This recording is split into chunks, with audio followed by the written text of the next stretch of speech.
দেখেন আমরা এখানে এই লেসনের 3টা টপিক এখন আমাদের মানে বাকি আছে।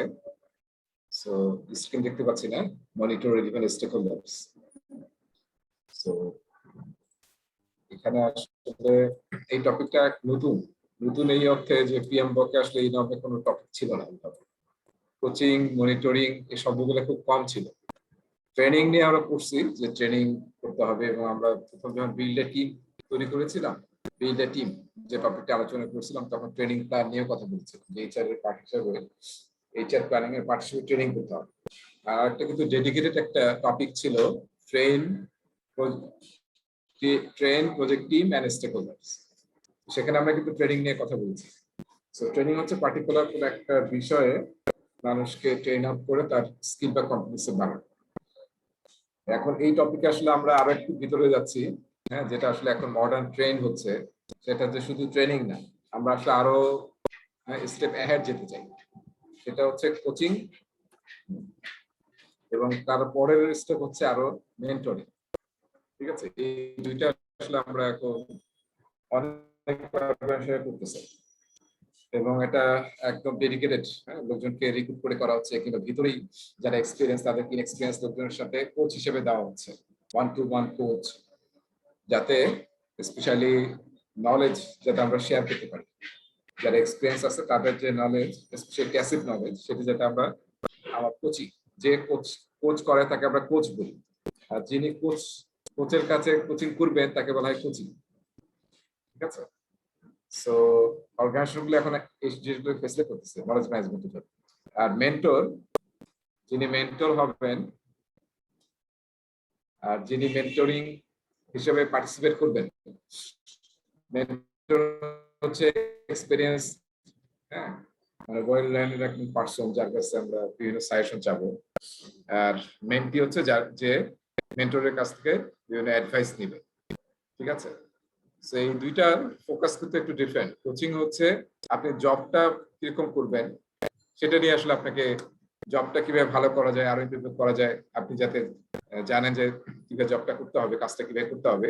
কোচিং এর ফোকাস হচ্ছে কিভাবে জব ঠিক মতো করা যাবে, ইন্ডিভিজুয়াল জবগুলো আমরা কিভাবে করবো, সেই জন্য সিনিয়ররা জুনিয়রকে দেখাই দিবে। সো যে অন দ্য জব ট্রেনিং যেটা আছে সেটা কিন্তু মানে অনেকটা কোচিং টাইপ, যে আমরা অন দ্য জব ট্রেনিং এর সময় দেখাই দিচ্ছি যে কোন কাজটা কিভাবে করতে হয়। সো কোচিং আসলে ফোকাস অন জব, যে পার্টিকুলার কোনটা জব আমাকে যে রেসপন্সিবিলিটি দেওয়া হচ্ছে সেটা আমি কিভাবে করব। সো কোচিং এর থ্রুতে আসলে কি হবে, হ্যাঁ, আমি যে ম্যানেজার আছি, আমি যদি আমার টিমের লোকজনকে কোচিং করাই, তাহলে কি হবে, আমার কাজ অনেকটা কমে যাবে, কারণ তারা এখন রেসপন্সিবিলিটি নিতে পারবে যদি তারা এক্সপার্টিস গ্রো করতে পারে। আর মেন্টি হচ্ছে যিনি মেন্টর, মেন্টি হচ্ছে ফোকাস হচ্ছে ক্যারিয়ার। দুটার মধ্যে একটু পার্থক্য আছে, তাই না? জব মানে পার্টিকুলার কোনো একটা কাজ আমি কিভাবে করবো, আমি অ্যাসিস্ট্যান্ট ম্যানেজার অমুক একটা ডিপার্টমেন্টের, এখানকার যে জব রেসপন্সিবিলিটি আছে সেটা কিভাবে করবো।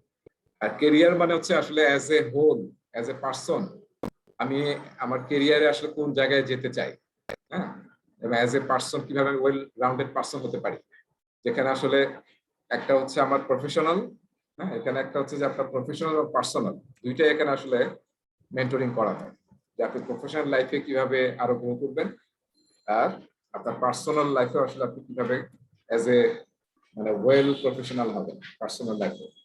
তো এই দুইটা পড়া হয় আসলে মেন্টরিং। ঠিক আছে, সো মেন্টর কিন্তু এরকম না যে আমার ম্যানেজার আমার মেন্টর। জেনারেলি মেন্টর হয় এরকম যাকে আপনার পছন্দ হয়, বা যে আসলে ওই ডোমেইনে খুবই এক্সপার্ট, তাহলে আপনি চাচ্ছেন যে ওনার কাছে সাথে ট্যাগ থাকলে আপনার অনেক ইমপ্রুভমেন্ট হবে। তখন আমরা এরকম মেন্টর খুঁজে বের করি। আমার মনে হয় অনেকে আপনাদের এখানে মেন্টর আছে মানে প্রফেশনাল লাইফ, যেমন আমাদের রিলিজিয়নে কিন্তু মেন্টরশিপ আছে, তাই না? যে আমরা বাংলাদেশে পীর মুরিদ যেটা আছে, পীর মুরিদ, মেন্টর এবং মেন্টি, সেটা কিন্তু মেন্টরিং, হ্যাঁ। এবং মেন্টি যে তারই আসলে রেসপন্সিবিলিটি যে সে কিভাবে কাজটা করবে, কারণ মেন্টর শুধু বলে দিবে যে তোমার এটা করা উচিত বা এইভাবে করলে তোমার ভালো হবে, কিন্তু at the end of the day it is you who is responsible for doing that job. So সেটা হচ্ছে মেন্টি। আর কোচই হয়তো আপনার সাথে থেকে তাকে কোচ করাই শেখাবে। যেমন আমাদের ক্রিকেট টিমে যে কোচ আছে, দেখেন মাঝে মাঝে একটু আমরা ব্যাট নিয়ে আসি, স্পিন কোচ নিয়ে আসি, তার মানে কি সে পার্টিকুলার স্পিনিংটা শেখাবে হচ্ছে যারা স্পিনার তাদেরকে। আবার অনেক সময় নিয়ে আসি ফিল্ডার কোচ, তার ফোকাসে হচ্ছে যে আমরা কোচিং করে একদম কিভাবে ফিল্ডিং করতে হবে, হ্যাঁ মানে জবটা কিভাবে করতে হবে, ফিল্ডিং জবটা, সেটার জন্য কিন্তু আমরা তাকে তৈরি করছি। আর মেন্টর কিন্তু ডিফারেন্ট। যেমন আমাদের ওই যে সচিন টেন্ডুলকারের মেন্টর, তাই না? মানে ওই ছোটবেলা থেকে উনি যার কাছ থেকে শিখেছেন, আর তার কাছে শেখার কিছু নেই আসলে, আপনার চেয়ে এখন টেন্ডুলকার অনেক ভালো জানে, কিন্তু তারপর কেন যাচ্ছে যে মেন্টরশিপের জন্য, কারণ তার একটা কথাই আসলে তার মানে মোটিভেশন ক্রিয়েট করে তার। সো তার মানে এই টপিকটা আসলে ফোকাস অন যে কিভাবে আমরা ট্রেনিং তো আগে আলোচনা করেছি, ট্রেনিং করব এর সাথে মেন্টরিং এবং কোচিং, এটিকে আসলে আরো কিভাবে করা যায় এবং আপনার টিমের লোকজনকে এবং রেলিভেন্ট স্টেক হোল্ডারদেরকে আমরা কোচিং করাবো।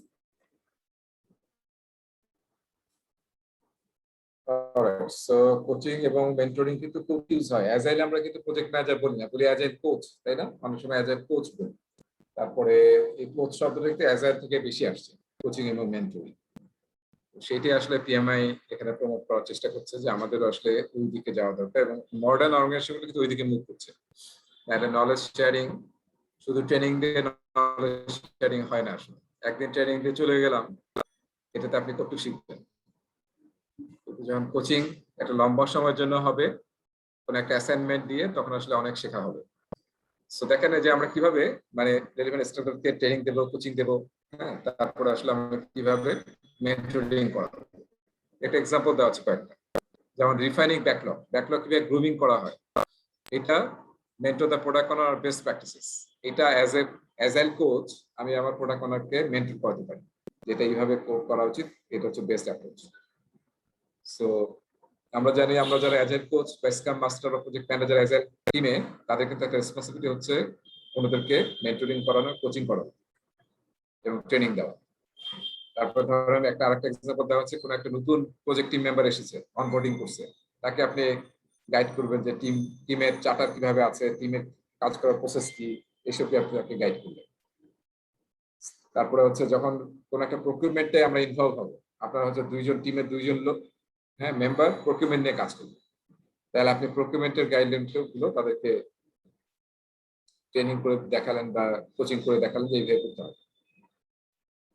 সো কোচিং এন্ড মেন্টরিং এর অনেক বেনিফিট আছে, এখানে কয়েকটা বেনিফিট নিয়ে বলা হয়েছে যে coach and mentor others to help them improve. এটা দ্বারা আসলে প্রোডাক্টিভিটি এবং মানুষের স্কিল, তারপর professional life improvement, personal life improvement, দুইটাই কিন্তু এখানে হবে। তারপর হচ্ছে raise team abilities to increase their output, productivity বাড়ানো, এটা অন্যতম উদ্দেশ্য কোচিং এবং মেন্টরিং, যাতে প্রোডাক্টিভিটি বাড়ে। দেখেন খেলার টিম গুলো কিন্তু এরকম, ট্রেনিং তো আছে কিন্তু কোচ থাকে একটা টিমের সাথে, তাই না? ট্রেনার আছে বিভিন্ন, কিন্তু আবার কিন্তু আমরা কোচ থাকে যে সবসময় টিমকে শিখাচ্ছে, মোটিভেট করছে, তাদের ভুল ধরে দিচ্ছে এবং তাদের ইমপ্রুভ করার চেষ্টা করছে। সো এখানে দেখেন যে ইমপ্রুভ মানে কি কি লাভ হবে যদি আমরা কোচিং এর মেন্টরিং করি, সেটা নিয়ে আসলে বলা আছে। অ্যাজ এ অর্গানাইজেশন আজ অনেক বেনিফিট হবে, এই জন্য এসব নিয়ে এখন আসলে প্রচুর কাজ হচ্ছে, এবং আপনাকে টাইম বের করতে হবে মেন্টরিং এন্ড কোচিং এর জন্য। সবসময় ফর্মাল হতে হবে এরকম না, এই যেমন এখানে ইনফর্মাল টাইপ মেন্টরিং অথবা কোচিং হচ্ছে, দ্যাট ইজ অলসো ওকে। আর আমরা মেন্টরিং বা কোচিং যখন করাবো ইন্ডিভিজুয়ালি করতে পারি, অনেক সময় মেন্টর 1-to-1 হতে পারে, যেটা আসলে বেশিরভাগ ক্ষেত্রে তাই হয়, কোচও এরকম হতে পারে, 1-to-1 কোচিং হতে পারে। সো আসলে আপনার সবগুলোকে স্কোপকে আপনি কনসিডার করতে হবে। যেমন কোনো জায়গায় আপনি ইন্ডিভিজুয়াল মেন্টরিং করবেন, ইন্ডিভিজুয়াল কোচিং করবেন, যেমন একজনকে তাকে ইমপ্রুভ করা, তারপর একটা স্কিলের গ্যাপ তাকে শেখানো। তো এগুলো হচ্ছে ইন্ডিভিজুয়াল মেন্টরিং এন্ড কোচিং এর থ্রুতে করবে, মানে এক একজনকে করবে। আর একটা হচ্ছে যখন সুযোগ হবে গ্রুপে করার, যেমন ইটারেশন প্ল্যানিং মিটিং হচ্ছে, তো শুরুর দিকে হয়তো অ্যাজাইল টিমে কেউ জানে না যে কিভাবে ইটারেশন প্ল্যানিং মিটিং কি করা হয় না করা হয়, কিভাবে করতে হয়। তখন আপনি পুরো টিম যেহেতু একসাথে পেয়েছেন, তাহলে টিমকে আসলে আপনি কোচিং ট্রেনিং করাবেন, হ্যাঁ, এবং তাদের সাথে থেকে মেন্টরিং করবেন, যাতে কি হতে পারে, তারা সেলফ অর্গানাইজ টিম হতে পারে। তারপরে তারা যাতে আসলে নিজেরা লিড নেয়, সেলফ ম্যানেজ করতে পারে, তাদের স্কিলের যে গ্যাপ আছে সেটা ইমপ্রুভ করতে পারে। সো এটা আপনি গ্রুপে যখন সুযোগ পাবেন তখন এই কাজটা করবেন। আচ্ছা, এখানে দেখেন একটা ছবি দেওয়া আছে, ফিগার, এটা আমি আসলে অন্য একটা বই থেকে নিয়েছি। বইটার নাম হচ্ছে কোচিং অ্যাজাইল টিম, রাইটার নাম স্কট অ্যাটকিন্স, মানে ওয়ান অফ দ্য মানে referred book by agile teams. কিভাবে অ্যাজাইল কোচিং করতে হয় সেইটার বইটাতে এই ফিগারটা আছে, চমৎকার ফিগারটা আমার কাছে লেগেছে। দেখেন এখানে দেখেন দুইটা যে আমাদের ওয়েবের সাইন দেখতে পাচ্ছি, তাই না? সো এটা হচ্ছে আপনাদের টিম কোচিং, এই ব্লু কালারটা, ব্লু বা কিরকম কালার দেখেন তো, যাই হোক এই কালারটা হচ্ছে টিম কোচিং। টিম কোচিং এক সময়, এবং নিচে হচ্ছে পজ, আর উপরে হচ্ছে যখন আপনার রান করবে অনগোয়িং, আর ব্ল্যাকটা হচ্ছে আপনার ইন্ডিভিজুয়াল কোচিং। ফিগারটা একটু খেয়াল করে দেখেন, যখন আসলে আমাদের কি হবে ইটারেশন প্ল্যানিং আমরা করব, তখন কি হবে, এখন আমরা ফুল টিমকে পেয়েছি। আমরা যদি দরকার হয় তাহলে আমি টিমকে আসলে বলবো যে এই জিনিস করতে হবে, এইভাবে ইটারেশন প্ল্যানিং করতে হবে, বা আরো কিছু আপনি কোচিং এর কিছু বললেন কোন একটা বিষয়, সেখানে আসলে আপনি টিমকে কোচ করাবেন ইটারেশন প্ল্যানিং। তখন আসলে ইন্ডিভিজুয়াল কোচিং বন্ধ থাকবে, ওখানে তার একজনকে আপনি শেখাবেন না, কারণ সবাই টিম আছে। ঠিক আছে, তারপর টিম কোচিং শেষ হয়ে যাবে যখন আমরা কাজ শুরু করে দেবো, তখন কিন্তু টিম কোচিং পজ, কারণ সবাই কাজে ব্যস্ত। এখন আমি হচ্ছে ইন্ডিভিজুয়াল কোচিং করাবো, কোনো কনফ্লিক্ট হলে সেটা রিজলভ করবো, কোনো প্রবলেম হলে সেটা সলভ করবো, কোনো ইম্পিডিমেন্ট আছে একজনের সাথে বা দুইজনের সাথে মিসঅ্যালাইনমেন্ট আছে, আমি তাদের সাথে তাদেরকে কোচিং করে তাদের যাতে অ্যালাইনমেন্টটা ঠিক হয়ে যায় সেটা আমরা চেষ্টা করি। তো তখন আসলে ইন্ডিভিজুয়াল চলবে যখন আমরা কাজে থাকবো। আবার যখন আমরা শেষের দিকে চলে আসবো, যখন আমরা ইটারেশন রিভিউ করতেছি, রেট্রোস্পেক্টিভ করতেছি, তখন আমরা আবার টিম কোচিং এর সুযোগটাকে ইউজ করবো, যেহেতু টিম আবার একত্রিত হয়েছে, তখন আপনি আবার টিম কোচিং এবং মেন্টরিংটা করবেন। আর এটার পরে আবার আমরা ইন্ডিভিজুয়াল কোচিং এ চলতে পারবো। সেইভাবে আসলে অ্যাজাইল কোচ কাজ করবে throughout the life cycle of agile iteration and projects. হ্যাঁ, পিকচারটা একটু দিয়ে দিয়ে। হ্যাঁ জি, আচ্ছা, ট্রেনিং এন্ড শেয়ারিং প্ল্যানস, এই যে এগুলো শুধু মানে আপনি যদি ফর্মালি করতে চান তাহলে আসলে স্পেশালি কোচিং যখন করা হয় তখন আসলে মানে আমরা প্ল্যান তৈরি করে ফেলি যে আমরা কিভাবে তোমাকে কোচিং করাবো, কোন সময় কোচিং করাবো, এবং সপ্তাহে কতক্ষণ করাবো, এবং সেই অনুযায়ী করা হয়। তারপরে আসলে ওই সেশন গুলো হওয়ার পর আবার ফলো আপ করা হয় যে তার আসলে ইমপ্রুভমেন্ট হচ্ছে কিনা। সো যদি আমরা ফর্মাল ওয়েতে করতে চাই তাহলে আমরা ফর্মাল ওয়েতে টাইম ফিক্স করবো, শিডিউল করবো, করে আমরা করবো। আর অ্যাজাইল আমাদের এটা তো জানি যে রেট্রোস্পেক্টিভ এবং ট্রেডিশনাল প্রজেক্টের লেসন লার্ন সেশনস, এগুলো কিন্তু আসলে কোচিং এবং মেন্টরিং এর একটা ভালো জায়গা, যেটা একটু আগে ফিগারও আমরা দেখি। তো সেগুলোকে আসলে এক্সপ্লোর করতে হবে, ইউজ করতে হবে। ফ্যাসিলিটেশন করা, যখন আমরা বলছি যে অ্যাজাইল কোচ, তার একটা বড় দায়িত্ব হচ্ছে ফ্যাসিলিটেট করা। সে আসলে মেইনলি ফ্যাসিলিটেটর হিসেবে কাজ করবে, যেহেতু সে সার্ভেন্ট লিডার, সে কমান্ড কন্ট্রোল বা কোনো কাজের এক্সিকিউশনে না, সে আসলে ফ্যাসিলিটেট করবে। এই ফ্যাসিলিটেট করার সময় আমরা বলেছি, কিন্তু অনেকবারই বলেছি যে আমরা যখন স্কাম মিটিং করি তখন কিন্তু এরকম না অ্যাজাইল কোচ বলে দিচ্ছে যে তুমি এখন বলো, তুমি এখন বলো, এরকম না, কিন্তু আমরা কিন্তু নিজেরাই রেসপন্সিবিলিটি নিচ্ছি। সো এই যে আজকে হয়তো আরেকজন ফ্যাসিলিটেট করবে, আজকে হয়তো আরেকজন করবে, এইভাবে কিন্তু আমরা মানে যাতে সবাই ক্যাপেবল হয় অ্যাজ এ ফ্যাসিলিটেটর, সেটাও কিন্তু আমরা ট্রাই করি। ঠিক আছে, আর দেখেন যে কি বলেছে, increase the abilities of all project stakeholders to increase success, when all contribute all gain। ঠিক আছে, সবাই যখন মিলে কন্ট্রিবিউট করবে তখনই আসলে টিমটার মধ্যে কোহেসিভনেস এবং টিমের বন্ডিং এবং টিমের শেখাটা কিন্তু অন্য লেভেলের হয়। তো সেটি আসলে আমরা ফ্যাসিলিটেশন শুধু করব। লাস্ট স্লাইড, এটা ট্রান্সফরমেশন স্কিলস। আমরা যখন transformation any kind of transformation, specially যদি আমরা অ্যাজাইল ইউজ করতে চাই বা কোনো একটা চেঞ্জ ম্যানেজমেন্ট করতে চাই, তখন আসলে আমরা কিভাবে করব? Support workers to support the business. বিজনেসের এবং অর্গানাইজেশনে আমরা সাপোর্ট করার চেষ্টা করবো, শুধু টিমের মধ্যে না। অ্যাজাইল কোচের কিন্তু একটা দায়িত্ব হচ্ছে যে অর্গানাইজেশনের মধ্যে অ্যাজাইল কালচার, প্র্যাকটিস এবং মাইন্ডসেটকে এস্টাবলিশ করা। যখনই আপনি সুযোগ পাবেন সেই কাজগুলো কিন্তু করতে হবে। এবং এটা করার সুযোগ কেন আছে অ্যাজাইল কোচের? অ্যাজাইল কোচ কিন্তু মানে প্রজেক্ট ম্যানেজারের মতো কাজ করে না। প্রজেক্ট ম্যানেজার যেমন সবকিছু তার দায়িত্ব, অ্যাজাইল কোচের কিন্তু অনেক কাজ চলে গেছে প্রোডাক্ট ওনারের কাছে, আর কিছু কাজ চলে গেছে হচ্ছে টিমের কাছে। বলে এখন কিন্তু আপনার কিছু অনেক সময় আছে যে সময়টা আপনি আসলে অর্গানাইজেশনের জন্য, অর্গানাইজেশনের চেঞ্জ ম্যানেজমেন্টের জন্য কাজ করতে পারেন। সেটা আপনি অবশ্যই করবেন যাতে অ্যাজাইল এনাবল হয় অর্গানাইজেশনে। এবং আরেকটা বিষয় হচ্ছে আমাদেরকে কিন্তু অলওয়েজ নিজেদেরকে ট্রান্সফর্ম করতে হবে, কারণ আজকে যে জিনিসটা আমরা করতেছি, যে জিনিসটা শিখেছি, কালকে দেখা যাবে সেটা অবসলিট হয়ে গেছে।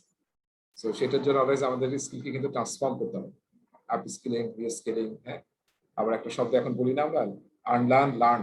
যখন কোনো কিছু শিখতে যাবো তখন আসলে নিজেকে আনলার্ন করতে হবে, মাইন্ডটা ওপেন করতে হবে, ঠিক আছে? মানে মানে শুধু চোখ কান খোলা রাখলে হবে না, আপনার মাইন্ডকে ওপেন করতে হবে, তাইলে আসলে you can transform yourself. Otherwise দেখবেন যে কিছু ইয়া থেকে যাবে আর কি, শিখতে পারবেন না ঠিক মতো। একটা জাস্ট আমি একটা নিজে একটা প্রশ্ন দিয়েছি এখানে, এই প্রশ্নটা আনসার কি হবে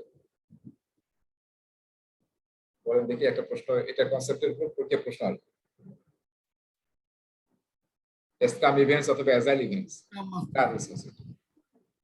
কার? এ, স্কাম মাস্টার। হ্যাঁ, তারই আসলে রেসপন্সিবিলিটি সবচেয়ে বেশি। অলরাইট, সো আমরা আসলে টপিকটা শেষ করলাম, মেন্টরিং স্টেক হোল্ডার, তাই না? Mentoring relevant stakeholders. ওটা কিন্তু খুবই একটা ছোট্ট টপিকস আমরা আলোচনা করলাম। সো ওখান থেকে কিন্তু 2টা 3টা প্রশ্ন পরীক্ষা আসবে। সো আপনারা যদি একটু ভালো মতো পড়েন তাহলে আমার মনে হয় ওই 2-3টা ইজিলি আনসার করতে পারবেন।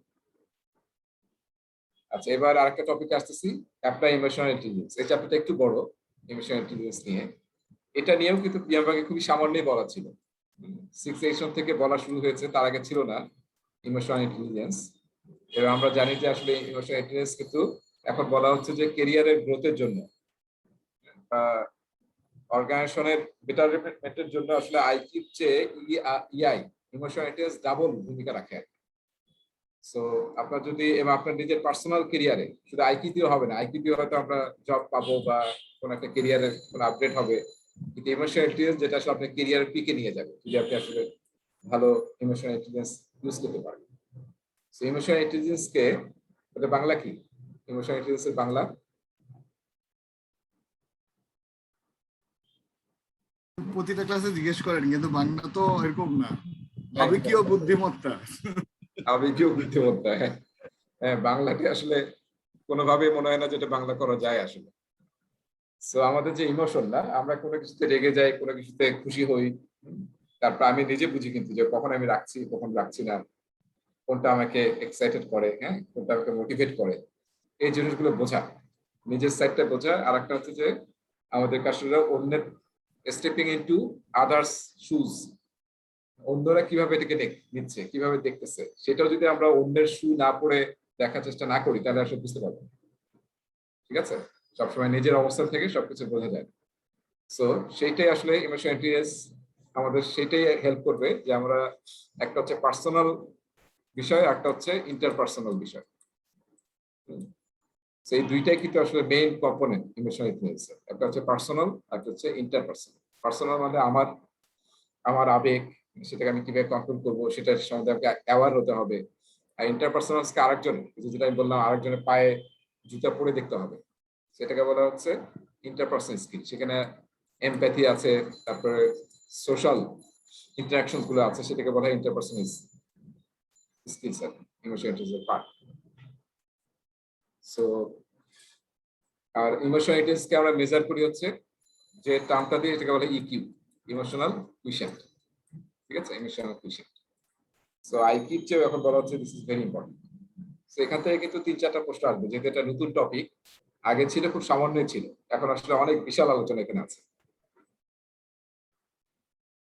ওকে, সো দেখেন এখানে একটা শব্দ আমি লিখে গেছি, আইকিউ, ইকিউ, একটা হচ্ছে টিকিউ। ইকিউ মানে হচ্ছে টেকনোলজি কুইশেন্ট। মানে আজকাল এমন অবস্থা, টেকনোলজি না জানলে কিন্তু আপনি কোথাও, তাই না, সব জায়গাতে আটকে যাবে। আচ্ছা, কি হচ্ছে, আমাদের বাচ্চারা আমাদের চেয়ে বেশি টেকনোলজিক্যালি কুইশেন্ট হয়ে যাচ্ছে আর কি, আমরা পাচ্ছি না। বা যারা দেখেন এখন বয়স্ক আছেন তারা কিন্তু সাফার করতেছেন, যেহেতু তারা মানে এই টেকনোলজি সম্বন্ধে পিছিয়ে থাকার কারণে। সো এটা কিন্তু একটা বড় একটা জিনিস যেটা আমাদেরকে চোখ কান খোলা রাখতে হবে, যে টেকনোলজি কি হচ্ছে না হচ্ছে, যাতে আমরা অন্তত বুঝি যে এটা দিয়ে কি বোঝায়, হ্যাঁ, এটা কি মিন করে। সবাই বলতেছে ক্লাউড ক্লাউড ক্লাউড, আসলে কি মেঘ নাকি ক্লাউড জিনিসটা কি, ঠিক আছে? এইগুলো যদি আমরা একটু না জানি তাহলে কিন্তু আমরা খুব সাফার করি। আমাদের কিন্তু যে আইকিউ, ইকিউ এর সাথে টেকনোলজি কুইশেন্টটা কিন্তু খুবই ইম্পর্টেন্ট। যাই হোক, ওইটা আমাদের টপিক না, আমরা করবো হচ্ছে ইমোশনাল ইন্টেলিজেন্স নিয়ে। আরেকটা টপিক ওখানে আছে যেটা আসলে প্রেজেন্টেশন স্লাইডে নাই, আমাদের প্রেজেন্টেশন স্লাইডে নাই, সেটা হচ্ছে পার্সোনালিটি আর প্রোফাইল অ্যাসেসমেন্ট। সেটা নিয়ে দেখবেন যে একটা বড় টেবিল আছে এবং প্রায় 6-7টা অ্যাসেসমেন্টের পার্সোনাল অ্যাসেসমেন্ট অনেকগুলো পপুলার টেকনিকের কথা বলা আছে। সো ওগুলো আপনারা টেবিল থেকে একটু পড়ে নেবেন, ওখান থেকে কিন্তু একটা দুটো প্রশ্ন আসতে পারে পরীক্ষায়। সো ওটা আসলে এক একটাই বিশাল পড়াশোনা। তো এই জন্য অত দূর যাওয়ার দরকার নেই, অন্তত স্টুডেন্ট ম্যানুয়ালে যা বলা আছে সেটা একটু বোঝার চেষ্টা করেন। আর ওইটার প্রতিটাই দেখবেন এক একটা করে উইকি পেজ আছে, সেই উইকি পেজে বিশাল দেখছেন, বিশাল পেজ। এত দরকার নাই, মোটামুটি যাতে আপনি কনসেপ্টটা পান, কেন দরকার এটা সেটা বোঝা লাগবে। কারণ আপনি টিমের সাথে কাজ করবেন, তা আপনার আসলে বোঝা দরকার যে ওই লোকটা কিরকম, যার সাথে আপনি ইন্টারাকশন করছেন। তো সেটি আসলে আপনাকে হেল্প করবে। কেউ দেখবেন যে এক্সট্রোভার্ট, কেউ হচ্ছে ইন্ট্রোভার্ট। তো এই জিনিসগুলো আপনাকে বুঝতে হবে। তো সেটাই আসলে আমরা এই টপিক একটা আছে, একটা টেবিল আছে স্ক্রিনে, সেটা ভালো মতো করবেন, কারণ এখান থেকে একটা প্রশ্ন পরীক্ষায় মোস্ট প্রবলি আসবে।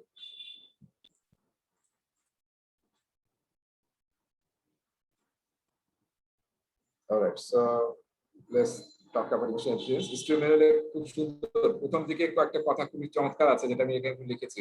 Emotional intelligence helps you understand your emotions and those of others to help minimize conflict.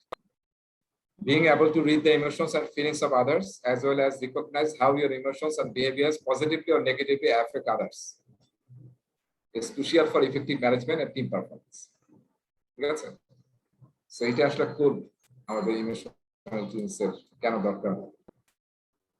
So এটা দেখেন দুই ভাগে ভাগ করা হয়, দুইটা মেইন কম্পোনেন্ট, একটা হচ্ছে পার্সোনাল, একটা হচ্ছে ইন্টারপার্সোনাল। সেটা যদি আমরা এই ফিগারটা দেখি তাহলে সহজ হবে। সো ফিগারটা দেখেন একটু, এই ফিগারটা অন্য একটা বই থেকে নেওয়া হয়েছে, যেমন রিতার বই ফিগারটা আছে, তারপর এজাইলের আরেকটা বই এটা আছে। সো প্রথমে কি করতে হবে, পার্সোনাল সেলফ, এটা হচ্ছে সেলফ সাইড, এই দুইটা, এই কোয়াড্রেন্ট দুইটা। ঠিক আছে, তার মানে আসলে প্রথম, তার মধ্যে এইটা প্রথম সেলফ অ্যাওয়ারনেস, আপনাকে বুঝতে হবে নিজেকে, আপনার আবেগকে বুঝতে হবে। যে কথাগুলো বললাম, কোনটা আপনাকে রাগায়, কোনটা আপনাকে আনন্দ দেয়, কোনটা আপনাকে মোটিভেট করে, সেই জিনিসগুলো আপনাকে বুঝতে হবে। সেলফ অ্যাওয়ার হতে হবে, নিজেকে নিজে বুঝতে হবে।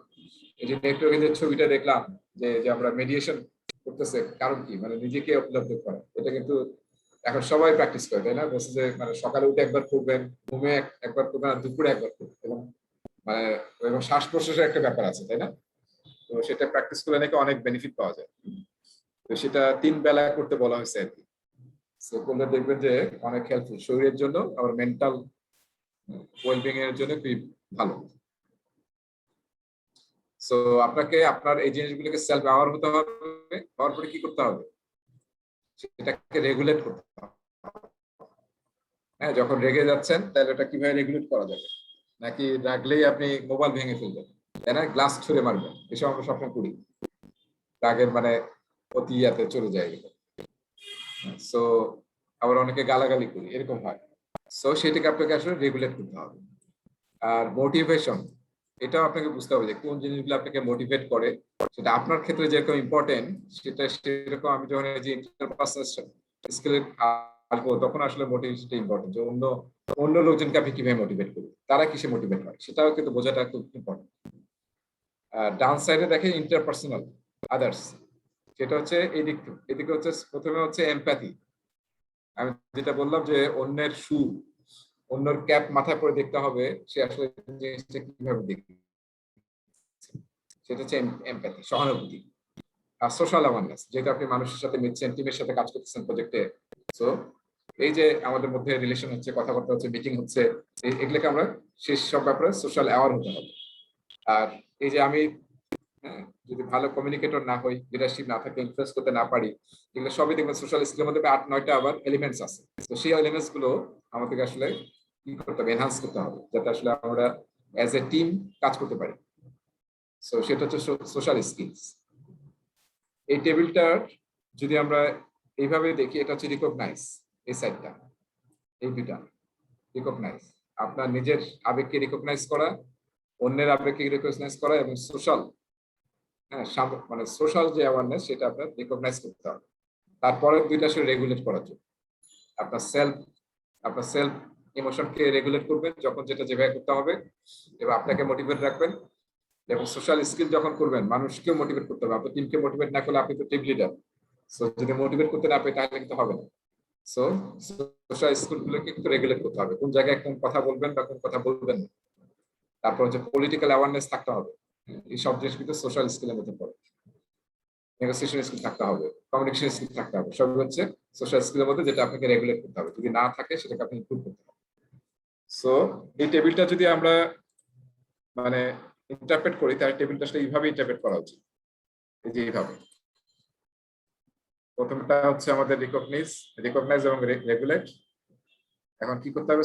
সেলফ অ্যাওয়ারনেস, আগে নিজের আবেগকে বুঝতে হবে, তারপর আপনাকে রেগুলেট করতে হবে। তারপরে এরপর বাইরে যান, বাইরের দিকে তাকান, অন্যের আবেগকে বুঝতে হবে, অন্যের অনুভূতি বুঝতে হবে, এবং তারপরে সেটা আপনি কিভাবে রেগুলেট করবেন সেটা ফাইন্ড আউট করেন যখন আপনি টিমের সাথে একটা সোশ্যাল এনভায়রনমেন্টে কাজ করবেন। সো এটা হচ্ছে এই টেবিলটা আসলে ইন্টারপ্রিটেশন। এবং এই টেবিল থেকে কিন্তু একটা প্রশ্ন পরীক্ষা আসতে পারে। টেবিলটা নাই, আমি আপনাদের যেটা আজকে লেসন শেষ হয়ে যাবে তো তারপর সবাইকে দিয়ে দেবো। এখন দেখেন প্রতিটা নিয়ে আবার ডিটেল আলোচনা আছে। এইটা আসলে সবকিছু সফট বিষয়, আপনার নিজেরা একটু পড়ে নেবেন। আমি জাস্ট হাই লেভেলে বলছি। সেলফ অ্যাওয়ারনেস এলিমেন্ট, প্রথম হচ্ছে আপনার নিজের ইমোশনকে অ্যাওয়ারনেস বুঝতে হবে, আপনার ইমোশনকে। সো সেটা হচ্ছে ইমোশনাল অ্যাওয়ারনেস। তারপরে একুরেট সেলফ অ্যাসেসমেন্ট করতে হবে, ঠিক আছে? শুধু অ্যাওয়ারনেস থাকলে হবে না, আপনাকে নিজেকে ফাইন্ড আউট করতে হবে যে কোনটা আসলে কোন কারণে কি হচ্ছে, সেটা করতে হবে। তারপরে সেলফ কনফিডেন্স, কোনো কাজে আসলে আমরা ঠিক মতো করতে পারবো না যদি আমাদের সেলফ কনফিডেন্স না থাকে। এবং আমরা একটা কথা পিএমটি এক্সামের জন্য বলি, যতক্ষণ you are not feeling confident যে আমি পরীক্ষা দিলে পাস করবো বা আমার পড়া এনাফ হয়েছে, আমি কনফিডেন্ট, ততক্ষণ আসলে পরীক্ষায় না বসা। আবার এটার জন্য মানে এত বেশি সময় নষ্ট করবো না, তাহলে আসলে কখনোই কনফিডেন্স গ্রো করবো। একটা ডেডলাইন নিয়ে আমাদেরকে ঠিক করতে হবে, এর মধ্যেই কনফিডেন্স গ্রো করে পরীক্ষা দিতে হবে। আর সেলফ রেগুলেশন সেলফস এর মধ্যে দেখেন এই জিনিসগুলো আছে। ট্রাস্টওয়ার্থিনেস, সবাই যদি আপনাকে ট্রাস্ট করে এরকম আপনাকে একটা তৈরি করতে হবে। কনসাসনেস, সবার ব্যাপারে আপনাকে কনসাস হতে হবে, এবং আপনার নিজের আবেগের ব্যাপারে কনসাস হতে হবে, যে বিভিন্ন সিচুয়েশন আপনাকে অ্যাডাপ্ট করতে হবে। আনওয়ান্টেড সিচুয়েশন বা বিভিন্ন সিচুয়েশন আপনাকে অ্যাডাপ্ট করতে হবে। আমরা বলছি যে অ্যাজাইল কিন্তু আমাদের নিজের লাইফ থেকে শুরু করতে হবে। That is actually talking about adaptivity. নিজেদেরকে অ্যাজাইল হতে হবে, অ্যাডাপ্ট হতে হবে, ইনোভেটিভ হতে হবে, ঠিক আছে? আরো ভালোভাবে কি করা যায়। আমরা যেমন করেছিলাম যে চ্যালেঞ্জ দ্য স্ট্যাটাস কো, মানে আরো বেটার ওয়েতে কিভাবে করা যায়। এগুলো কিন্তু লিডার, ভালো লিডার হওয়ার জন্য এসব জিনিস খুবই ইম্পর্টেন্ট। ইনোভেটিভ না হলে তো হ্যাঁ ভালো কিছু তৈরি করা যাবে, ভালো কিছু করা যাবে। এবং ফাইনালি আপনাকে সেলফ কন্ট্রোল করতে হবে। ডিস্ট্রাকটিভ ইমোশন আছে, সবারই আছে। তো সেগুলিকে আমাদেরকে অবশ্যই কন্ট্রোল করতে হবে যখন আমরা সোশ্যাল, স্পেশালি যখন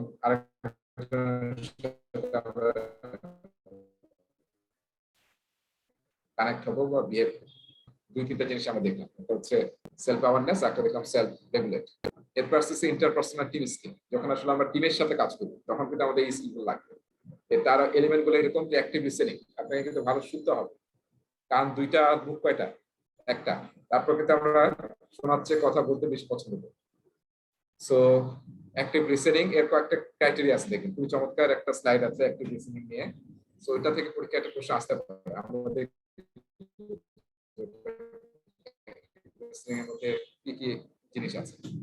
কমিউনিকেট করবেন, তারপর অবশ্যই emotional intelligence as a whole আপনাকে সব জায়গায় ইউজ করতে হবে। ইনফ্লুয়েন্সার হতে হবে। আমরা একটা কিন্তু ভিডিও দেখেছি যে আপনার যেহেতু অ্যাজাইল টিম স্পেশালি আপনার কিন্তু অথরিটি থাকবে না, আপনি কিভাবে আসলে কাজ করবেন, তখন কিন্তু একটা ইম্পর্টেন্ট ক্রাইটেরিয়া বলেছিল, টিপস দিয়েছিল যে আপনাকে ইনফ্লুয়েন্সার হতে হবে, রিলেশনশিপ তৈরি করতে হবে, মোটিভেশন আপনার নিজের জন্য এবং আপনার টিমের জন্য।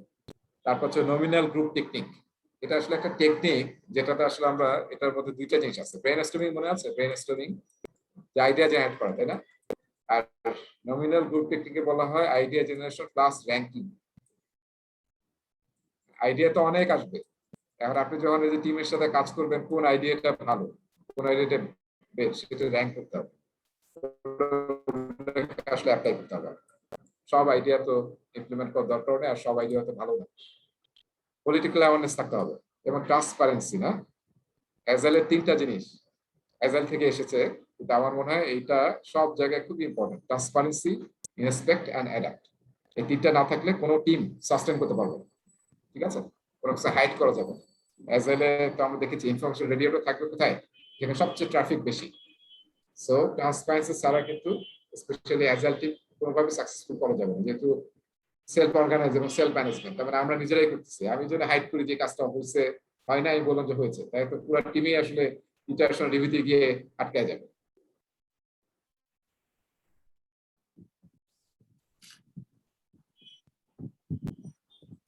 আচ্ছা, এবার আসেন মোটিভেশন এলিমেন্টস। মোটিভেশন কিন্তু দুই জায়গায় আমাদের লাগবে, হ্যাঁ, নিজেদেরকে মোটিভেট করা, নিজের ব্যাপারে, আমার টিমের ব্যাপারে।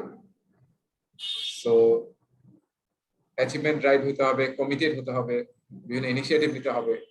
তারপর অলওয়েজ অপটিমিজম থাকতে হবে, পজিটিভ চিন্তা ভাবনা। ঠিক আছে, ফেল করলাম একবার, তাহলে কিন্তু ছেড়ে দেওয়া যাবে না। ঠিক আছে, আমরা একটা পড়েছি না, একটা প্রবাদ আছে না, যে I win or I learn, I never fail. তাই না? আমি জিতি কিংবা শিখি, আমি কখনো ফেল করি না। এইটা কিন্তু আপনার থাকতেই হবে, নাহলে কোনো কোনো কাজ জায়গাতে সাকসেসফুল হওয়া যাবে। কারণ সবাই স্ট্রাগল করবে, সবারই আসলে যুদ্ধ হবে, সেই যুদ্ধে আপনাকে জিততে হবে।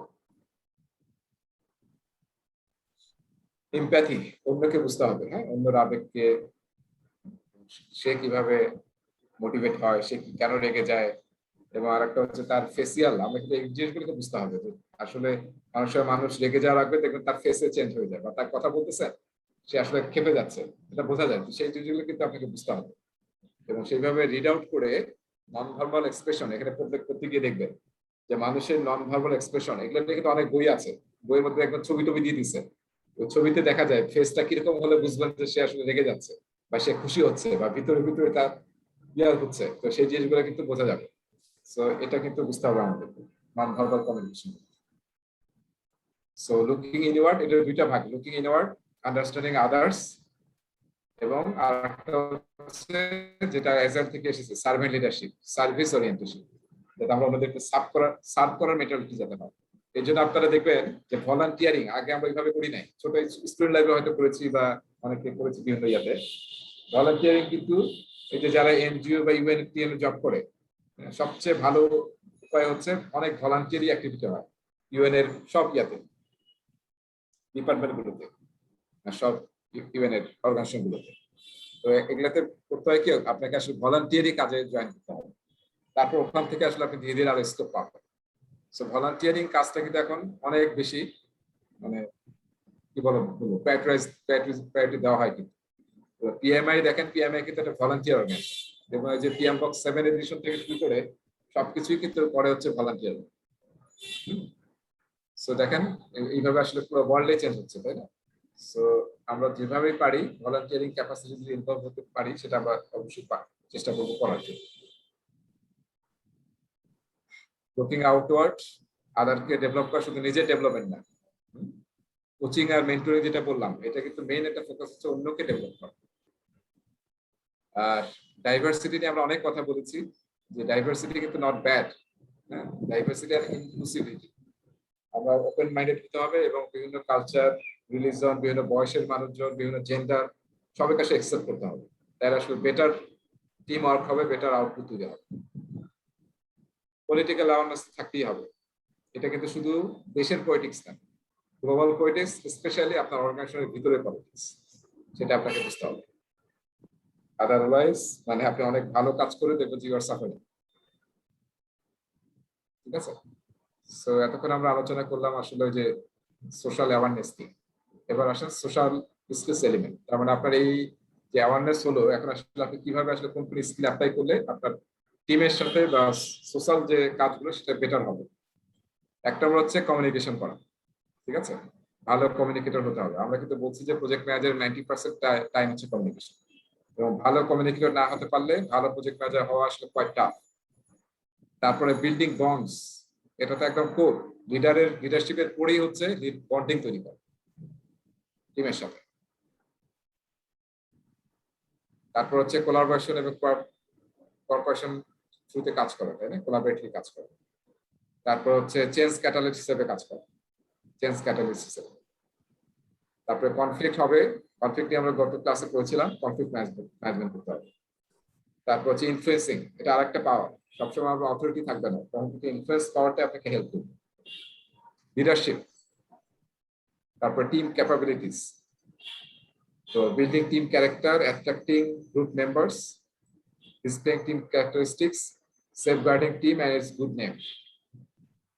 So as a team হিসেবে আসলে চিন্তা করতে হবে যে আমি যদি খারাপ কাজ করি তাহলে আমার টিমের পারফরম্যান্স খারাপ হয়ে যাবে। ঠিক আছে, আমি যদি আজকে পারফর্ম না করি। সো দেখবেন যে এখন আমাদের প্লেয়াররা, ওই যে খেলা দেখলাম আমরা অস্ট্রেলিয়ার সাথে, দেখেন প্লেয়াররা কিন্তু ওই যে ছোট প্লেয়ার না, খেলার জন্য হচ্ছে এটার নাম, সে যে ইয়াতে দিচ্ছে বলতেছে যে আমি আসলে টিমের কথা চিন্তা করছি, আফিফ টিম আফিফ কিভাবে আসলে উইন করতে পারে। হ্যাঁ আফিফ, রাইট। দেখেন ছোট ছেলে পেলে কিন্তু তাদের কিন্তু মেন্টালিটি টিম, সবাই এখন টিম ফোকাস হয়েছে, যেটা আগে কিন্তু দেখা যেত না। আগে হয়তো অনেকে ইন্ডিভিজুয়াল পারফরমেন্স নিয়ে ফোকাস থাকতো যে আমি কিভাবে টিমে থাকবো, কিন্তু যখন আসলে আপনি টিমকে সার্ভ করবেন অটোমেটিকলি আসলে টিমে থাকা আপনি নিশ্চিত হবেন। ঠিক আছে, লাস্টে তাহলে একটা ভিডিও দেখি আমরা কি বলছে পিএমআই ইমোশনাল ইন্টেলিজেন্স নিয়ে। আমি একটু সাউন্ডটা শেয়ার করি।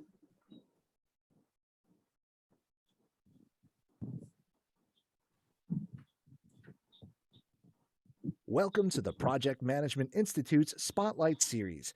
Now we'll turn our spotlight on using social skills to build relationships. You're great at your job, but sometimes you wish you didn't have to deal with other people.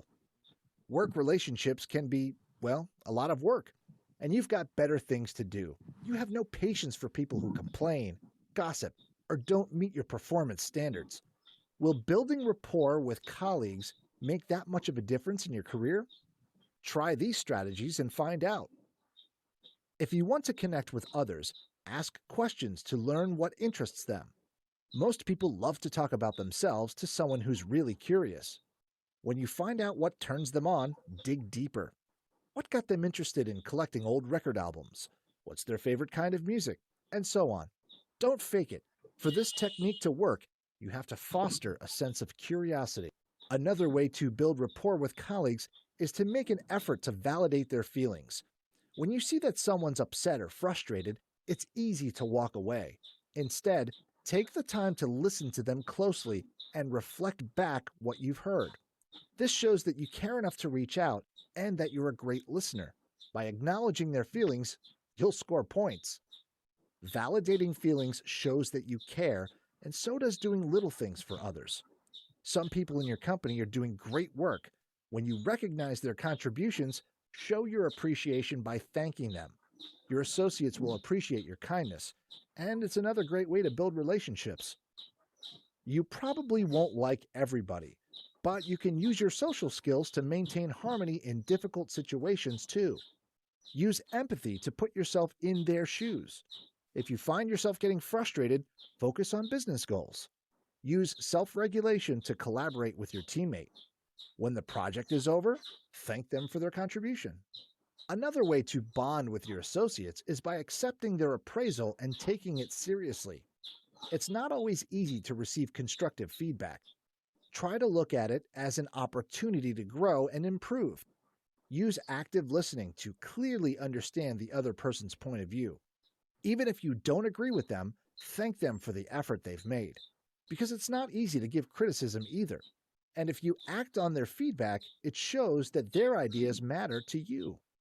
Another way to let colleagues know that their ideas and feelings matter is to tell them why you made a decision that affects them. It's about treating people like adults. As a young child, your parents made decisions for you without explaining. That might have been okay then, but now you should try to empathize with your colleagues. Think about how they might feel if you leave them in the dark.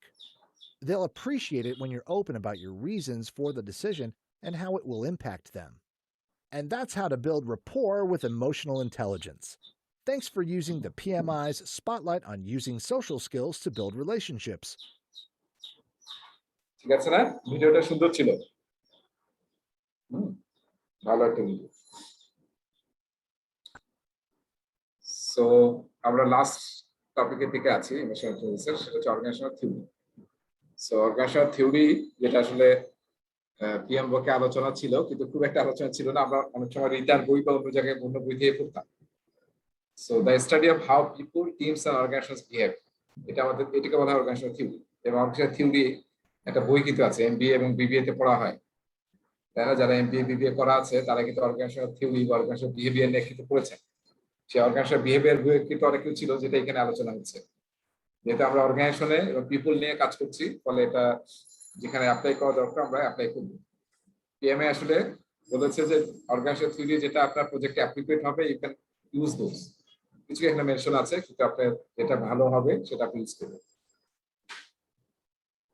ঠিক আছে, target হচ্ছে যে আমরা মানুষজনকে motivate করতে পারি, problem solve করতে পারি, এবং অ্যাজ এ টিম যাতে আমরা ভালো কাজ করতে পারি।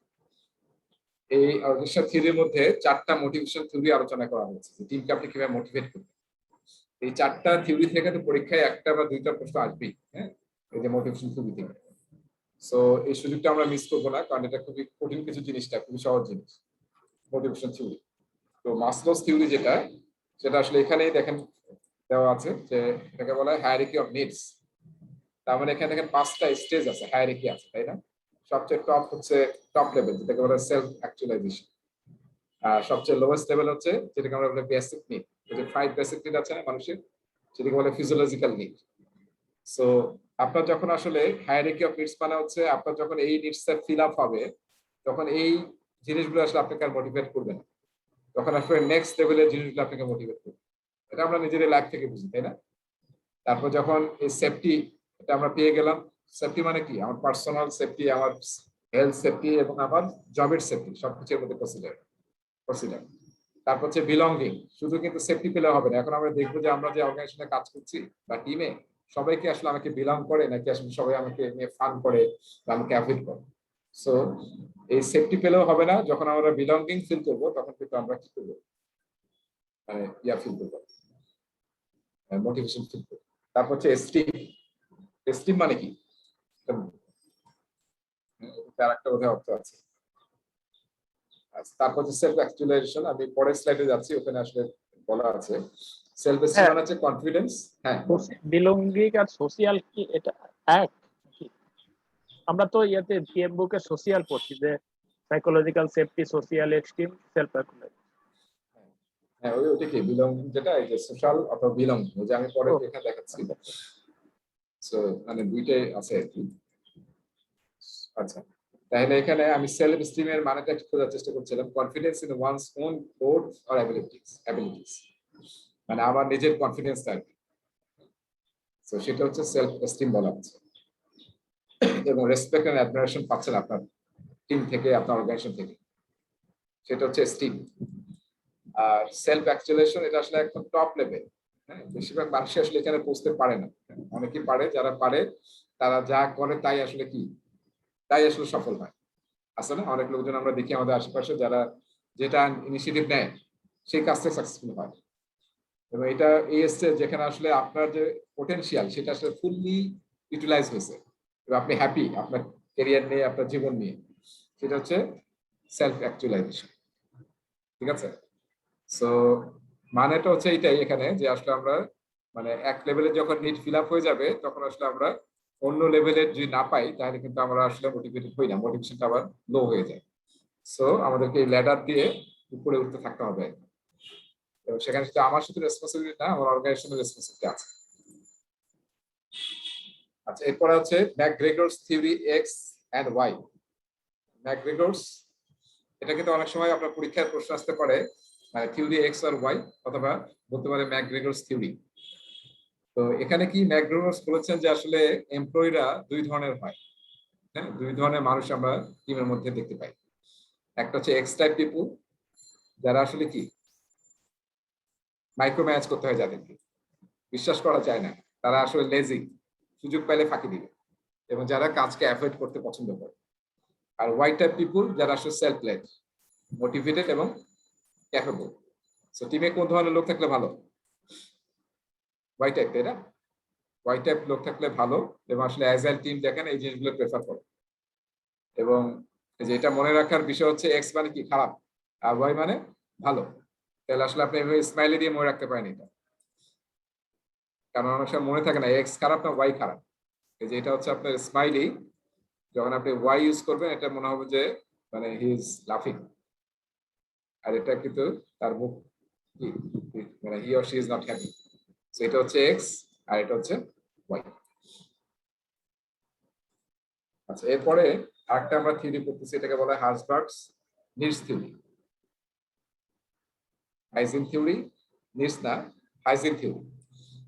কেন হাইজিন থিওরি বলা হয়? এখানে 2টা লেভেল আছে আসলে। একটাকে বলা হয় হাইজিন এজেন্ট, একটা হচ্ছে মোটিভেটিং এজেন্ট। তার মানে আপনার আসলে এই জিনিসটা যদি না থাকে, এটাকে বলা হচ্ছে মাস্ট এক্সিস্ট ফার্স্ট। এই জিনিসগুলো যদি আপনার না থাকে, তাহলে এই জিনিসগুলো, শুধু এই জিনিসগুলো দিয়ে কোনো আপনার মোটিভেশন আসবে না। তার আগে আপনার এটা থাকতে হবে। যেমন কি জব সিকিউরিটি থাকতে হবে, কোম্পানি যে কোম্পানিতে জব করেন তার পলিসি ভালো। তারপরে পেচেক, পেচেক মানে কি? পেচেক মানে স্যালারি, আমরা টাইমলি স্যালারি পাই, সেটা কিন্তু একটা খুবই একটা মোটিভেশন মানে ফ্যাক্টর, এটা থাকতে হবে। তারপরে অ্যাকসেপ্টেবল ওয়ার্কিং কন্ডিশন, কাজের এনভায়রনমেন্ট খুব ভালো, ওয়ার্কারদের সাথে রিলেশনশিপ ভালো, এই জিনিসগুলো যদি থাকে তাহলে আসলে আপনাকে এই বাকি জিনিসগুলো আসলে আপনাকে মোটিভেট করবে, ঠিক আছে? নাহলে কিন্তু দেখা যাবে আপনার কিন্তু মোটিভেশন আসবে না, পারফরমেন্স বাড়বে না। এই যে এখানে এই কথাটা একটু দেখেন, hygiene factors don't motivate A worker, ঠিক আছে?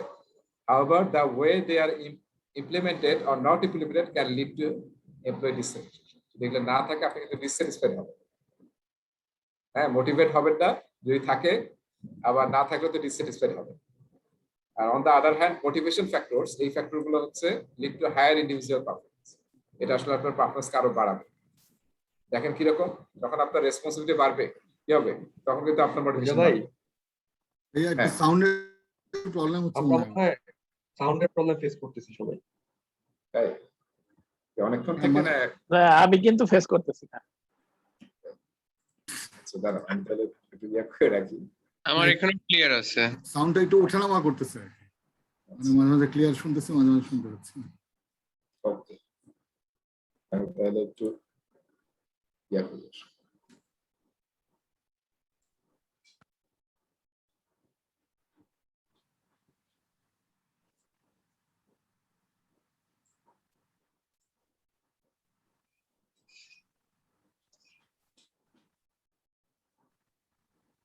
ওকে, আচ্ছা এখন কি ঠিক আছে নাকি মোটামুটি? একটু বলতে থাকলে বুঝতে হ্যাঁ, পারবো। বেটার আইতেছে। আচ্ছা ঠিক আছে, ওকে লেটস সি। সো এটা একটু মনে রাখতে হবে যে আসলে নিচের এজেন্ট গুলো আমাদেরকে মোটিভেট করবে না, কিন্তু এটা না থাকলে আবার ডিসস্যাটিসফ্যাকশন হবে, আর উপরেগুলো আমাদেরকে মোটিভেট করবে, যেমন অপরচুনিটি এবং গ্রোথ। ঠিক আছে, আমি যদি দেখি যে আমার ক্যারিয়ারে গ্রোথ আছে, অপরচুনিটি আছে, তাহলে কিন্তু আমি মোটিভেট থাকি। তারপর হচ্ছে অ্যাপ্রিসিয়েশন, প্রপার অ্যাপ্রিসিয়েশন পাচ্ছি, লোকজন থ্যাংক ইউ বলতেছে, ইমেইলে রিকগনাইজ করতেছে, হ্যাঁ, বা আমাকে বলতেছে এমপ্লয়ি অফ দ্য মান্থ, সেগুলো আসলে আমাকে মোটিভেট করে। আবার এডুকেশনাল অ্যাডভান্সমেন্টের অপশনস আছে, ট্রেনিং এর আছে, বাইরে পড়াশোনার স্কোপ আছে, তখন কিন্তু আমাদেরকে মোটিভেট করে। যেমন সরকারি জায়গায় দেখেন এগুলো কিন্তু এখন অনেক বেশি আছে, তাই না? আপনি মাস্টার্স করবেন, পিএইচডি করবেন, সবাই কিন্তু এখন অনেক বেশি ফ্যাসিলিটিস আছে, সো সেগুলো কিন্তু মানুষকে মোটিভেট করে। আচ্ছা, এরপরে আরেকটা থিওরি পড়ছে, এটা লাস্ট থিওরি, সেটা হচ্ছে ডেভিড ম্যাকক্লেন্ডার্স থিওরি অফ নিডস। সেটা হচ্ছে যে দেখেন তিনটা ক্যাটাগরি, মানে মানুষ, কিছু কিছু মানুষ থাকে যারা অ্যাচিভমেন্ট ড্রিভেন, যদি দেখে যে এই কাজটা করলে অ্যাচিভমেন্ট পাওয়া যাবে কিছু, সেটা ট্যানজিবল ইনট্যানজিবল যাই হোক, তাহলে সেই কাজটা করে। এবং তারা আসলে চ্যালেঞ্জিং কাজ পছন্দ করে যারা অ্যাচিভমেন্ট ড্রিভেন, এবং আবার এমন চ্যালেঞ্জিং না যাতে সেটা অ্যাচিভ করা যাবে না, তাহলে কিন্তু আবার মানুষ ডিমোটিভেটেড হয়ে যায়। চ্যালেঞ্জিং বাট অ্যাচিভেবল, এরকম যদি কোনো অপশনস তাকে দেন তাহলে আসলে সে বেশি মোটিভেটেড হয়। তার ভিতরে কিছু বলতে চাচ্ছেন?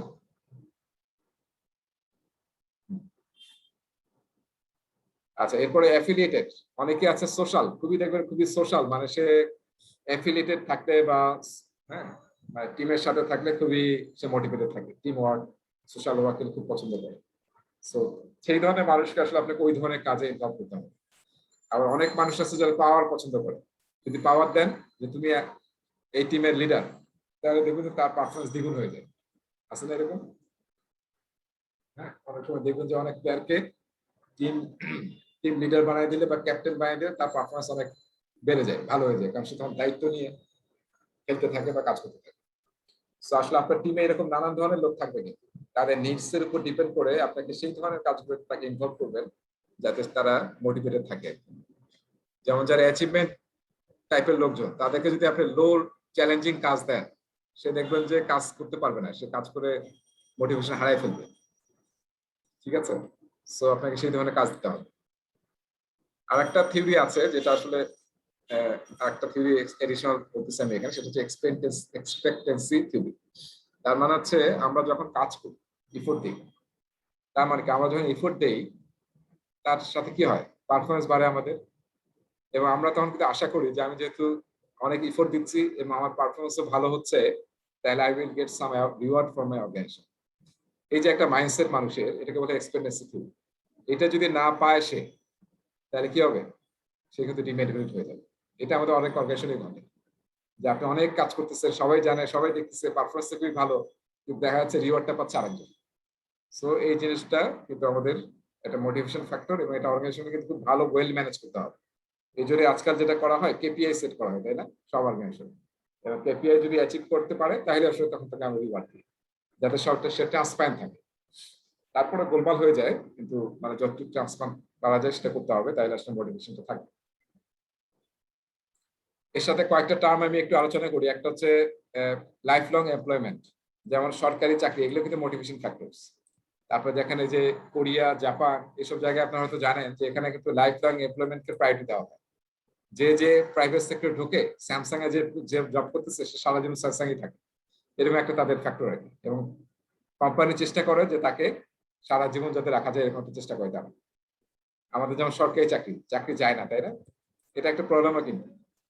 তো সেই জন্য একটা আছে আবার লাইফ লং অ্যাচিভমেন্ট, যে আমি যদি এখানে জব করতে থাকি তাহলে আমি পেনশন পাবো, তারপর চাকরি শেষে ফ্ল্যাট পাবো, হ্যাঁ, বাড়ি পাবো, জমি পাবো। এরকম কিন্তু আর্মিতে আছে, সারা জীবনের রেশন পাবো, হ্যাঁ, আমার মেডিকেল ফ্রি। সেগুলো হচ্ছে আপনার লাইফ লং অ্যাচিভমেন্ট। আরেকটা আছে, এই শব্দটা দেখবেন যে আপনারা দেখবেন যে অনেকে এখন কথা বলে এটা নিয়ে, সেটা হচ্ছে লাইফ লং এমপ্লয়াবিলিটি। মানে আমি যখন বলতেছি লাইফ লং এমপ্লয়মেন্ট, তখন আসলে অর্গানাইজেশন ট্রাই করতেছে যে আপনি যাতে অর্গানাইজেশন না ছাড়েন, আপনাকে মোটিভেট করা, আপগ্রেড করা, স্যালারি দেওয়া, ট্রেনিং দেওয়া, এসব করে। কিন্তু এটা হয় কি, অনেক সময় দেখা যায় সরকারি চাকরিতে যেমন হয়, অনেকে কিন্তু কোনো কাজ না করে খালি বেতন নেয়, আছে না, যে ওএসডি তে চলে যায়, তার কি বেতন কমছে? তাই কিন্তু কোনো কাজ দেওয়া হয় না। ইভেন অনেক ওএসডি আছে, ডেপুটি সেক্রেটারি এরকম আছে, যাদের কিন্তু কোনো সিট নাই অফিসে, there is no seat to, no table to sit, কিন্তু তারা কিন্তু getting the same salary. So এগুলো কিন্তু একটা সমস্যা। আমি রবিতে অনেকদিন ছিলাম, এরকম কিছু এমপ্লয়ি পাইছি তারা কোনো কাজ করতো না। হ্যাঁ, রবি কিন্তু একটা সরকারি এটার জায়গা ছিল আর কি, এখন চাই না, কোনো কাজ করতো না, এদের কোনো কাজই নেই। মানে এরা কোনো কাজ পায় না, এই জন্য কেউ তাকে কাজে অ্যাসাইন করে না। সে সারাদিন সকালে অফিসে আসে, খালি বিভিন্ন গুগলিং, ফেসবুকিং করে আবার চলে যায়, মাস শেষে বেতন। সো এটা কিন্তু একটা খারাপ জিনিস, তাই না? এই জন্য বলা হচ্ছে এমপ্লয়াবিলিটি, এটাতে দুইটা রেসপন্সিবিলিটি। আপনি আসলে স্টিল এমপ্লয়েবল আছেন কিনা। যদি এমপ্লয়মেন্ট না থাকেন, you are no more in the organisation. ঠিক আছে, অর্গানাইজেশনের দায়িত্ব হচ্ছে আপনাকে এমপ্লয়েবল রাখা, ট্রাই করবে তারা ট্রেনিং এর দ্বারা, কোচিং এর দ্বারা, মেন্টরিং এর দ্বারা। আর আপনারও দায়িত্ব হচ্ছে আপনাকে অলওয়েজ ইমপ্রুভ করা, প্রোঅ্যাক্টিভলি ইমপ্রুভ করতে থাকা, আদারওয়াইজ আপনার চাকরি নাই। প্রাইভেট সেক্টরে এই ঘটনাগুলো ঘটে, সেটা আবার অনেক সময় আনওয়ান্টেডও ঘটে, কিন্তু এটা কিন্তু খুব একটা ইম্পর্টেন্ট কনসেপ্ট। হ্যাঁ, যেটা আইবিএম এক সময় কিন্তু ব্যাংকরাপ্ট হতে যাচ্ছিল, তখন ওনাদের যে সিও, তখন তিনি এইটা ইমপ্লিমেন্ট করেছিলেন। আইবিএম কিন্তু ওরকম ছিল লাইফ লং এমপ্লয়মেন্ট, যে আইবিএম একবার ঢোকে তার জব নিশ্চিত, তার ছেলেমেয়ের জব নিশ্চিত, তার নাতি নাতির জব নিশ্চিত। বুঝছেন, এগুলো কিন্তু এখনো আছে, জেনারেল ইলেকট্রিক, তারপর জেনারেল মোটরস, এরকম কিন্তু ইউজ করা হয়। ফলে আইবিএম কিন্তু ব্যাংকরাপ্ট হতে যাচ্ছিল, তখন আমাদের সিও তাকে যাকে নিয়োগ দেওয়া হয়েছিল ওই সময়, উনি এসে বলছিলেন যে আমরা এটা থেকে এখন চলে আসবো এমপ্লয়েবিলিটিতে। আমরা দেখবো স্টিল আর ইউ এমপ্লয়েবল, নাহলে কিন্তু তোমার চাকরি নাই। আচ্ছা, পারকুইজিটস, এই শব্দটা আমরা অনেক সময় ইউজ করি মানে এইচআর এর বেনিফিটের ক্ষেত্রে, যে আমরা স্পেশাল কিছু রিওয়ার্ড দিই মানুষকে, যেমন তার পার্কিং স্পেস দেওয়া হয়, অফিসের সবচেয়ে ভালো আলো বাতাস জায়গাটা তাকে দেওয়া হয়, এক্সিকিউটিভ ডাইনিং, এসব থাকে আর কি, এটাকে বলা হয় পার্কস। ফ্রিঞ্জ বেনিফিট, এগুলো এইচআর পলিসির মধ্যে থাকে একটাও, সেটা হচ্ছে যে বেনিফিট গুলো আসে সবার জন্য সেম টাইপ, স্ট্যান্ডার্ড বেনিফিট। যেমন যদি আমাদের অর্গানাইজেশনে ইন্স্যুরেন্স থাকে, তারপরে পেপ থাকে, ওই যে পিএফ যেটা বলি আমরা, প্রফিট শেয়ারিং, পিএফ, এইসব জিনিস থাকে, সেটা হচ্ছে ফ্রিঞ্জ বেনিফিট, সবাই পায় আর সিমিলার ভাবে। 360 ফিডব্যাক, আজকাল আসলে আমরা এইচআর এ যখন ফিডব্যাক নেই কোনো একটা এমপ্লয়ি ইমপ্রুভমেন্টের জন্য, শুধু ম্যানেজারের কাছ থেকে তার সাবঅর্ডিনেট ফিডব্যাক নেই না, আমরা আবার উল্টা ম্যানেজারের ফিডব্যাকটাই তার সাবঅর্ডিনেটের কাছ থেকে, তার ফিডব্যাকটাই তার পিআরের কাছ থেকে, এবং তার টিমের কাছ থেকে আমরা ফিডব্যাক নিই, মানে 360 ফিডব্যাক আমরা নিই। আর এটা আসলে হয়তো আগে বেশি ইউজ হতো, যে আমরা 180 ফিডব্যাক নিলাম, ম্যানেজার শুধু তার সাবঅর্ডিনেটকে ফিডব্যাক দিচ্ছে। তো এটা এখন আসলে গিয়ে আমরা 360 ফিডব্যাকে ইউজ করছি। অ্যাক্টিভ লিসেনিং এর তিনটা বিষয় আছে। একটা হচ্ছে আপনি যে শুনতেছেন ঠিক মতো সেটা রিফ্লেক্ট করা, ঠিক আছে, মানে মাথা নোট করা বা ইয়েস বুঝতেছি এরকম কিছু বলা, সেটা হচ্ছে রিফ্লেক্ট করা। তারপর অ্যাটেন্ডিং, আপনি একটু হেলে সে কথা বলতেছে, আপনি একটু সিরিয়াস হলেন, হ্যাঁ আমরা একটু হারি না, মাথায় লিন করি আর কি। সো এই জিনিসগুলো হচ্ছে অ্যাটেন্ডিং, যে আপনি আসলে আই কন্ট্যাক্ট রাখা, আপনি শুনতেছেন, আপনি অন্য দিকে তাকায় থাকেন তারপর শুনতেছেন না আসলে। ফলোইং, হ্যাঁ responding with non verbal gesture. তারপর হচ্ছে আস্ক কোশ্চেনস, এগুলো কিন্তু যে আপনি ফলো করছেন কিনা, যদি কোশ্চেন করে তখন বোঝা যায় যে আসলে ফলো করছেন কিনা। তারপর allow speaker a moment to collect their thoughts, আপনি প্রশ্ন করে সঙ্গে সঙ্গে উত্তর চাবেন এরকম কিন্তু না করে তা একটু ওয়েট করেন যে সে আসলে নিজেকে রিগ্রুপ করে আনসারটা দিন, সেটা আসলে ইম্পর্টেন্ট যখন you are following. So active listening থেকে একটা কিন্তু প্রশ্ন আসতে পারে পরীক্ষায়। তো তিনটা মনে রাখতে হবে। প্রথমটা আসলে মানে ফিডব্যাক টাইপ, আপনি আসলে মেসেজ দিলেন, জাস্ট প্যারাফ্রেজ করলেন যেটা শুনছেন, আপনি আবার বললেন যে আচ্ছা এখন বলেন তো এটা আপনি কি বুঝলেন, সেটা হচ্ছে আসলে রিফ্লেক্টিভ, যখন আপনি ওটাকে আবার জিস্ট করে বলবেন আপনার আন্ডারস্ট্যান্ডিং। আর ফলোইংটা আসলে হচ্ছে নন ভার্বাল যে জেস্টারগুলো আমরা দেখি। সো লাস্ট স্লাইড হচ্ছে আপনার গাইডলাইন্স, ইমোশনাল ইন্টেলিজেন্স আমরা কিভাবে ইউজ করব যখন আমরা পার্সোনালি কাজ করব, টিমের সাথে কাজ করব এবং সোশ্যাল এনভায়রনমেন্টে কাজ করব। ঠিক আছে, তাহলে আমাদের মডিউল শেষ হয়েও হলো না আসলে, কারণ যে আমরা একটা টপিক ছেড়ে এসেছি, তাই না? সো আমরা জাস্ট 5 মিনিটসের ব্রেকে যাই, ব্রেক থেকে এসে আমরা লাস্ট টপিক আজকে পড়বো, সেটা হচ্ছে team performance, support team performance. So আমরা ব্রেকে যাচ্ছি, হ্যাঁ। সো 5 মিনিটস ব্রেক নিচ্ছি, তারপরে এসে আমরা টিম পারফরমেন্সটা শেষ করবো, মানে আধা ঘন্টা লাগবে। হ্যাঁ, সবাই জয়েন করেছে? জি ভাইয়া। আচ্ছা, তাহলে দেখেন আমরা লাস্ট টপিক করবো, এই টপিকটা আসলে সবচেয়ে ইম্পর্টেন্ট টপিক এই মডিউলে, সেটা হচ্ছে সাপোর্ট টিম পারফরমেন্স। এখানে একটা অংশ আছে আনভ্যালু ম্যানেজমেন্ট নিয়ে, যেটাতে পরীক্ষায় 2-3টা প্রশ্ন আসে শুধু আনভ্যালু ম্যানেজমেন্ট। সো দুইটা আজকে আমরা কভার করব। সো তাহলে আমরা যে টপিকটাতে আছি সেটা হচ্ছে আমাদের টপিক বি, যেটা আমি একটু স্কিপ করে গিয়েছিলাম, সব লাস্টে এটা পড়াচ্ছি। আজকে এটাই শেষ, নেক্সট ক্লাসে আমরা একটা লেসন থাকবে, লেসনটা আমরা পুরোটাই নেক্সট ক্লাসে শেষ করব। বিজনেস এনভায়রনমেন্ট, মানে 5টা টপিক আছে, আমার মনে হয় এক ক্লাসে যথেষ্ট। সো সাপোর্ট টিম পারফরমেন্স, তার মানে টিম যাতে পারফর্ম করতে পারে সেটার জন্য আপনার ইনিশিয়েটিভ নিতে হবে, ব্যবস্থা করতে হবে। সেটা একদম স্পেস থেকে শুরু করে কনফ্লিক্ট ম্যানেজমেন্ট, তারপর সফট স্কিল, সবকিছু এখানে ইউজ করতে হবে। আর একটা হচ্ছে যে পারফরমেন্সটা শুধু ইমপ্রুভ করার ব্যবস্থা নিলে হবে না, দেখতে হবে যে পারফরমেন্সটা আসলে ঠিক মতো যেদিকে আমরা টার্গেট করছি সেদিকে যাচ্ছে কিনা, ইমপ্রুভ হচ্ছে কিনা, কিভাবে ইমপ্রুভমেন্ট করা যায় ইন্ডিভিজুয়াল, যদি না হয় তাহলে কিভাবে আমরা গ্রো করতে পারি। আর একটা ইম্পর্টেন্ট বিষয় হচ্ছে যেটা মাথায় রাখতে হবে, সেটা হচ্ছে বলেন মিস্টার হোসেন বিল্লাহ ভাই, হোস্ট আমি, কি বলবেন বলেন।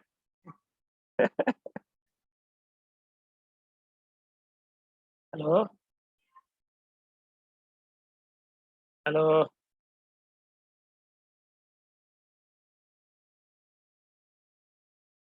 বলতেছি কোর্স তো শেষ, কংগ্রেচুলেশনস। নেট চলে গেছে। সরি ফর আচ্ছা, তাহলে আমরা লাস্ট টপিকে ছিলাম আসলে, আমরা টিম পারফরমেন্সের জন্য যেটা করা হয় বেশিরভাগ জায়গায় সেটা হচ্ছে কেপিআই সেট করা হয়, তাই না? সবাই জানি কেপিআই মানে কি, পারফরমেন্সের দিকে, এবং সেটা বিভিন্ন কিছুর উপর হতে পারে। সব অর্গানাইজেশনে কেপিআই এখন ইউজ করে। সো আমরা প্রজেক্ট যখন করতেছি, প্রজেক্টেরও অনেক অর্গানাইজেশন যেটা প্র্যাকটিস করে সেটা হচ্ছে যে সমস্ত অর্গানাইজেশন অপারেশনাল প্রজেক্ট একই লোকজন দুইটা করতেছে, তাদের অপারেশনের সাথে সাথে যেরকম কেপিআই সেট করা হয় অপারেশন বিভিন্ন রেসপন্সিবিলিটির সাথে সাথে, সিমিলারলি প্রজেক্টের পারফরমেন্সেরও কেপিআই সেট করা হয় তাদের কেপিআই মেজার করার জন্য। সো আমরা এই কেপিআই করবো যাতে আমরা প্রজেক্টের পারফরমেন্সটা মেজার করতে পারি এবং টিমের পারফরমেন্স সেটা যাতে আমরা মেজার করতে পারি। সো কেপিআই কিন্তু অনেক লেভেলে সেট হতে পারে, কোয়ালিটি লেভেলে হতে পারে, টিমের হ্যাপিনেস নিয়ে হতে পারে, কোয়ান্টিটিভ হতে পারে, কত স্ট্রোক পয়েন্ট দিচ্ছি দিতে পারছি না সেগুলো হতে পারে। So strive to shape a team with a healthy culture of working autonomy and a shared sense of responsibility for their work. As well as our self organizing, self management যে কনসেপ্টটা সেটা আসলে খুব সুন্দরভাবে এখানে বলা হয়েছে। ট্রেডিশনাল প্রজেক্টে আমরা চেষ্টা করবো যাতে আমরা এই অটোনমি এম্পাওয়ারমেন্ট এসব যাতে ইউজ করি, ঠিক আছে। এবং team structure and work space, টিমের স্ট্রাকচার যাতে এমন করতে পারি যাতে টিমটা ফ্লুইডলি এনগেজ হতে পারে একজন আরেকজনের সাথে, এবং যেটা ওয়ার্কিং স্পেস যেটাকে আমরা বলেছিলাম অ্যাজ এ টিম স্পেস, সেটাও যদি এমন হয় যাতে সবাই আসলে খুব ইজিলি একজন আরেকজনের সাথে কন্ট্যাক্ট করা, রিচ করা, নলেজ শেয়ার করা, এটা যাতে পসিবল হয়। Use shared workspaces to foster informal and immediate collaboration. দেখেন আপনার অফিসের জায়গাতে আপনি সিঁড়ির মাঝখানে বসে ডিসকাস করেন, কোনো সমস্যা নেই। সো কেপস এন্ড কমনস আমরা একটা টপিক আলোচনা করছিলাম, তাই না? এজেলে যেটা ইউজ করা হয় কেপস এন্ড কমনস। তাহলে যখন আমরা নিজেরা ইন্ডিভিজুয়ালি কাজ করবো তখন কেপস এ থাকবো আমাদের নিজেদের ওয়ার্ক স্টেশনে, আর যখন কোনো মিটিং করতে হবে তাহলে আমরা একটা কোনো কোলাবোরেটিভ জায়গায় যাবো, যেটাকে বলা হচ্ছে কমনস। যেখানে থাকি না কেন, ভার্চুয়াল বা যেখানে থাকি, চেষ্টা করতে হবে যাতে সবাই আসলে কন্ট্রিবিউট করতে পারে যে কোনো জায়গায় থেকে যে কোনো সময়। আর এমপ্লয়মেন্টটা তো আমরা অনেক বেশি ফোকাস এখন, এজিলিটি যেহেতু সব জায়গায় চলে আসছে, সো এমপ্লয়মেন্টটা আমাদের অনেক বেশি ফোকাস হতে হবে যাতে তারা টাইমলি ডিসিশন নিতে পারে, তারপরে সেন্স অফ ওনারশিপ গ্রো করে। যখন আপনি তাকে দায়িত্ব দিবেন তখন আসলে সেন্স অফ ওনারশিপ গ্রো করে। যখন আমরা কিছু ওন করি নিজেরা তখন কিন্তু ওটা অন্যরকম হয়ে যায়। আমার একজন কলিগ খুবই ছোট কলিগ, মানে জাস্ট 2-3 বছর 1 বছর আগে বোধহয় 1-2 বছর আগে ইউনিভার্সিটি থেকে পাশ করে আমার এখানে আছে। ওই ছেলেটার ফাদার কোভিডে মারা গেল, হ্যাঁ, ছোট ছেলে, তার ফাদার মারা গেল। তো আমি ওকে ফোন দিয়েছিলাম যে তোমার কি অবস্থা, বলো যে ভাই আমি কয়েক ঘন্টার মধ্যে ম্যাচুরিটি কাকে বলে এটা শিখে গেলাম। ম্যাচুরিটি যাদের ফাদার মারা গেছে আমি জানি না তাদের কিন্তু এই অবস্থা, আপনার 1 ঘন্টার মধ্যে এবার ম্যাচুর না, আপনাকে নানান ডিসিশন দিতে হচ্ছে যেটা আপনি করার চিন্তাও করেন না, এবং আপনাকে সব হাসি মুখে করতে হচ্ছে, বিং এ স্ট্রং পারসন, মানে আমরা প্রেজেন্ট করতে হচ্ছে। এই কারণে try at that time being a elder son. এটা অবস্থা খারাপ দেখে সেকেন্ড টাইম হলো। আপনার ভ্যাকসিনেশন ছিল না ভাইয়া? আজকে ভ্যাকসিন হ্যাঁ। ছিল আপনার ভ্যাকসিন ডে? হ্যাঁ, আজকে ভ্যাকসিন নিয়েছি, একটু খারাপ লাগতেছে অবশ্য। হ্যাঁ, সেটার জন্যই আমি বললাম যে সেটা ছিল নেট চলে যাচ্ছে। তো দেখা যাক, মানে এই জন্য আজকে আরো পড়াইতে চাইছিলাম, আজকে এটা পড়ে শেষ করবো। ওকে, সো একটি কথাবার্তা আছে আর কি, হ্যাঁ, যাতে ট্রাই নট টু ইন্টারফেয়ার, এটা খুবই ইম্পর্টেন্ট। অ্যাজারে কিন্তু আমরা সহজে ইন্টারফেয়ার করবো না, it's destructive and reduces motivation. নিজেদেরকে ডিসাইড করতে দেন, নিজেদেরকে কাজ করতে দেন। Self organise. হ্যাঁ, keep the tone positive and fluid, ঠিক আছে, খুবই ইম্পর্টেন্ট। নেগেটিভ কথাবার্তা, নেগেটিভ এনভায়রনমেন্ট, এটা কিন্তু আসলে কাজের থেকে অকাজ, মানে প্রোডাক্টিভিটি কিন্তু অনেক কমায় ফেলে। সো এখান থেকে বের হয়ে আসতে হতে হবে। তারপর হচ্ছে টিম বিল্ডিং অ্যাক্টিভিটিস করতে হবে টিমের পারফরমেন্স বাড়ানোর জন্য। আমরা কিন্তু টিম পারফরমেন্স নিয়ে করতেছি, এই টিম বিল্ডিং অ্যাক্টিভিটিস নিয়ে কিন্তু পিএমবক এর রিসোর্স চ্যাপ্টারে অনেক আলোচনা আছে। সো দরকার নেই, এখানে অনেক কিছুই আছে এখানে, যেটা মানে হতে পারে ফরমাল, হতে পারে ইনফরমাল, ব্রিফ হতে পারে, 1 ঘন্টা 2 ঘন্টার জন্য লাঞ্চ করলাম সবাই একসাথে বা কফি খেলাম, এটাও হতে পারে। আবার আমরা 2 দিনের জন্য কোথাও গেলাম, সেটাও একটা হতে পারে। Facility yourself or use a group facility.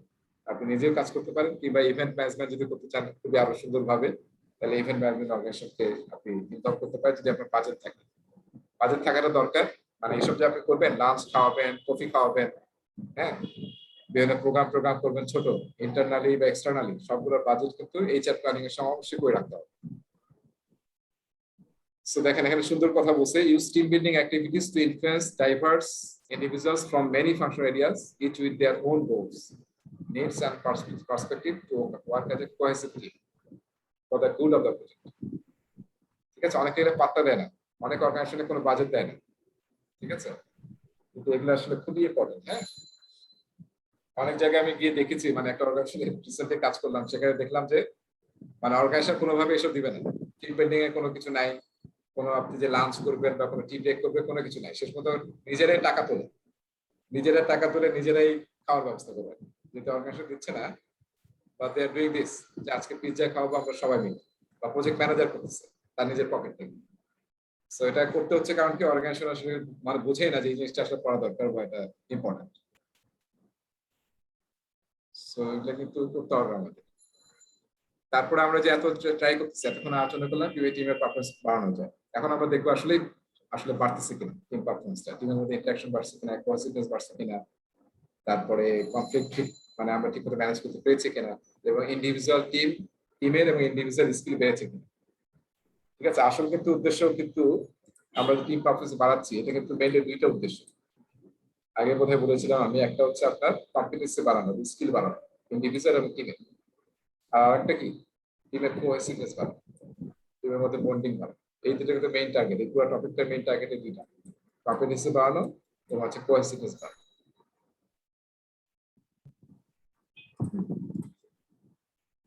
এবং আসলে সবসময় মানে যে পজিটিভ নেগেটিভ আপনি খেয়াল করছেন, এটা আমার আজকে একটু ক্লোজলি আমি হাতটা দেখতেছিলাম, সবাইকে একটু খেয়াল করছেন এটা কি ছেলের হাত না মেয়ের হাত?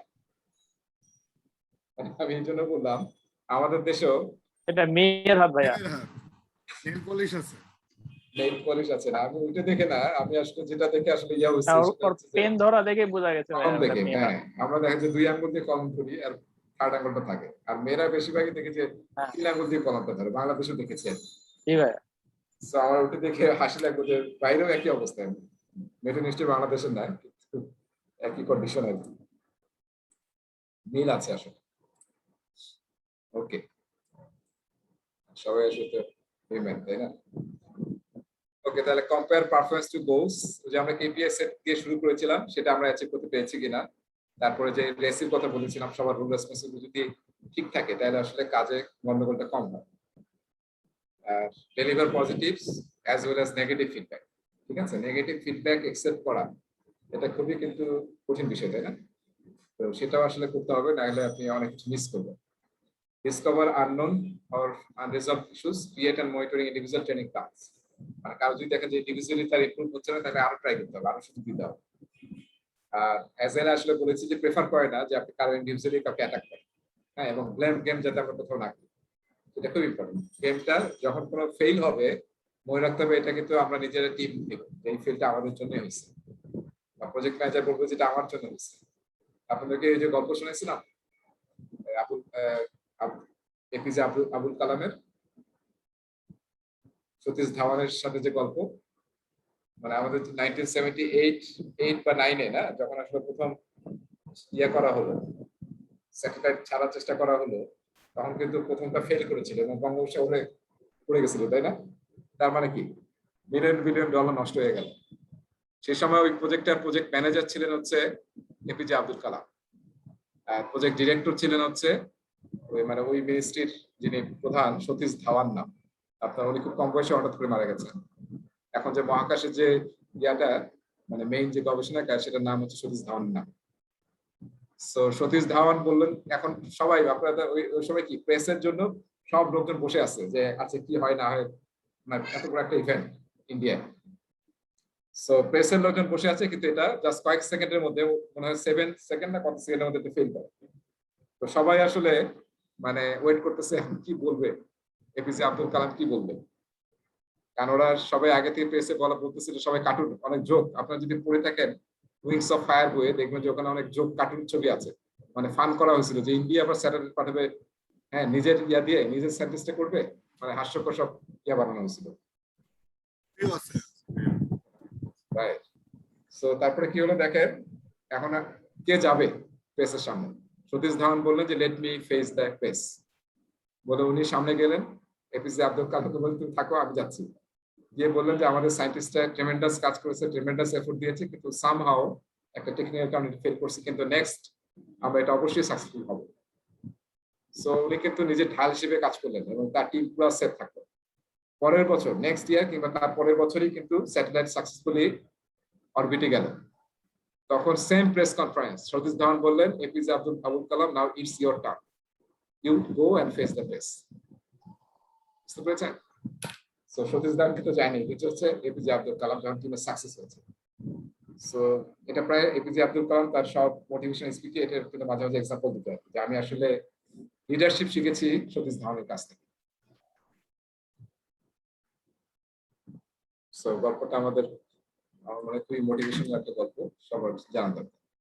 আচ্ছা, টিম ডেভেলপমেন্টে আমরা এখন করবো হচ্ছে টাকনাস থিওরি। টাকনাস থিওরিতে আমরা নেক্সট স্লাইডে দেখছি একটা জিনিস মনে রাখতে হবে যে আমাদের আসলে টিম একটা স্টেজ থেকে যখন আরেকটা স্টেজে যায়, এটার মানে না এটা আসলে লক স্টেজ। হ্যাঁ, তার মানে ওই স্টেজ থেকে আর ব্যাক করবে না। এই জন্য বলা হচ্ছে টিম ডেভেলপমেন্টটা কিন্তু is a process which can progress. হ্যাঁ, সামনে যেতে পারে, আবার উল্টা পশ্চাৎপদ হয়ে যেতে পারে, পিছনে চলে আসতে পারে। সো সেটা মাথায় রাখতে হবে। বলে যে ইমপ্রুভ করছি দেখে যে একদম ইমপ্রুভই করতে হবে টিম, এরকম না। বিভিন্ন কারণে কিন্তু আবার ব্যাক হতে পারে, সেজন্য অলওয়েজ কন্টিনিউয়াস বিভিন্ন ডেভেলপমেন্ট এফোর্ট দিতে হবে। আচ্ছা, এখন হলো diversity and inclusivity, trust, communication, respect এবং টিম ডেভেলপমেন্ট কিন্তু টেকস এফোর্ট। ঠিক আছে, এই যে আমরা মাশরাফির গল্প শুনি অ্যাজ এ লিডার, তাই না? তার লিডারশিপের কিন্তু অনেক গল্প বলা হয়। সো এটা কিন্তু আসলে টেকস এফোর্ট, একদিনে এটা হবে না কিন্তু। তাহলে যে টাকনাস থিওরি থেকে পরীক্ষা অবশ্যই একটা বা দুইটা প্রশ্ন আসবে, 5টা স্টেজ, তাই না? সব ম্যানেজমেন্ট বইতে আছে টাকনাস থিওরি, ওদের 1969 এর থিওরিটা দিয়েছে 69 বা 65 এ। আমি আসলে এভাবে যোগ করে বলছিলাম যে টাকম্যান তার মানে কি লোকটা কি টাক মাথা নাকি? পরে আমি আসলে সার্চ দিয়ে দেখলাম আসলে তার টাক মাথা। সো টাকম্যান থিওরি খুবই পপুলার থিওরি, তাই না? ফর্মিং, টিম ফর্ম হয়, তারপরে কি হয়, স্টর্মিং হয়, তারপরে নর্মিং। এই যে এইসব জায়গায় ফর্মিং, স্টর্মিং, এইসব জায়গায় আপনার কাজ সবচেয়ে বেশি, ফর্মিং এবং স্টর্মিং। তারপরে ধীরে ধীরে আসলে আপনার কাজ করতে থাকে। এটার একটা সুন্দর একটা ছবি আছে, এটা এখানে ইনক্লুড করি নাই আমি, যে আসলে কোন স্টেজে অ্যাজ এ প্রজেক্ট ম্যানেজার আপনার কি ধরনের রেসপন্সিবিলিটি, কি ধরনের আপনাকে ইনিশিয়েটিভ নিতে হবে। সো দেখি এটা আপনার কোন একটা স্লাইডে নেক্সট ক্লাস আমি দেখাই দেবো। এটা একটা ভালো জিনিস যে কোন জায়গায় আপনার স্ট্র্যাটেজিটা কি হওয়া উচিত। সো স্টর্মিং এ আপনার দেখা যাবে সময় কাটবে কনফ্লিক্ট ম্যানেজমেন্টে।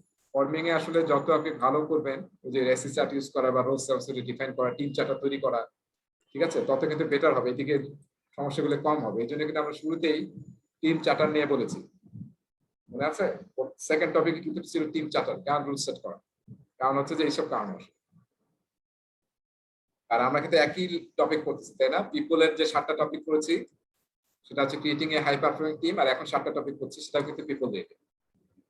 সো স্টর্মিং হবে কিন্তু শুরুতে আমরা সবাই খুশি খুশি ভাব, যেহেতু নতুন আসলাম একটা নতুন জায়গায়, নতুন লোকজন, ভালো লাগে।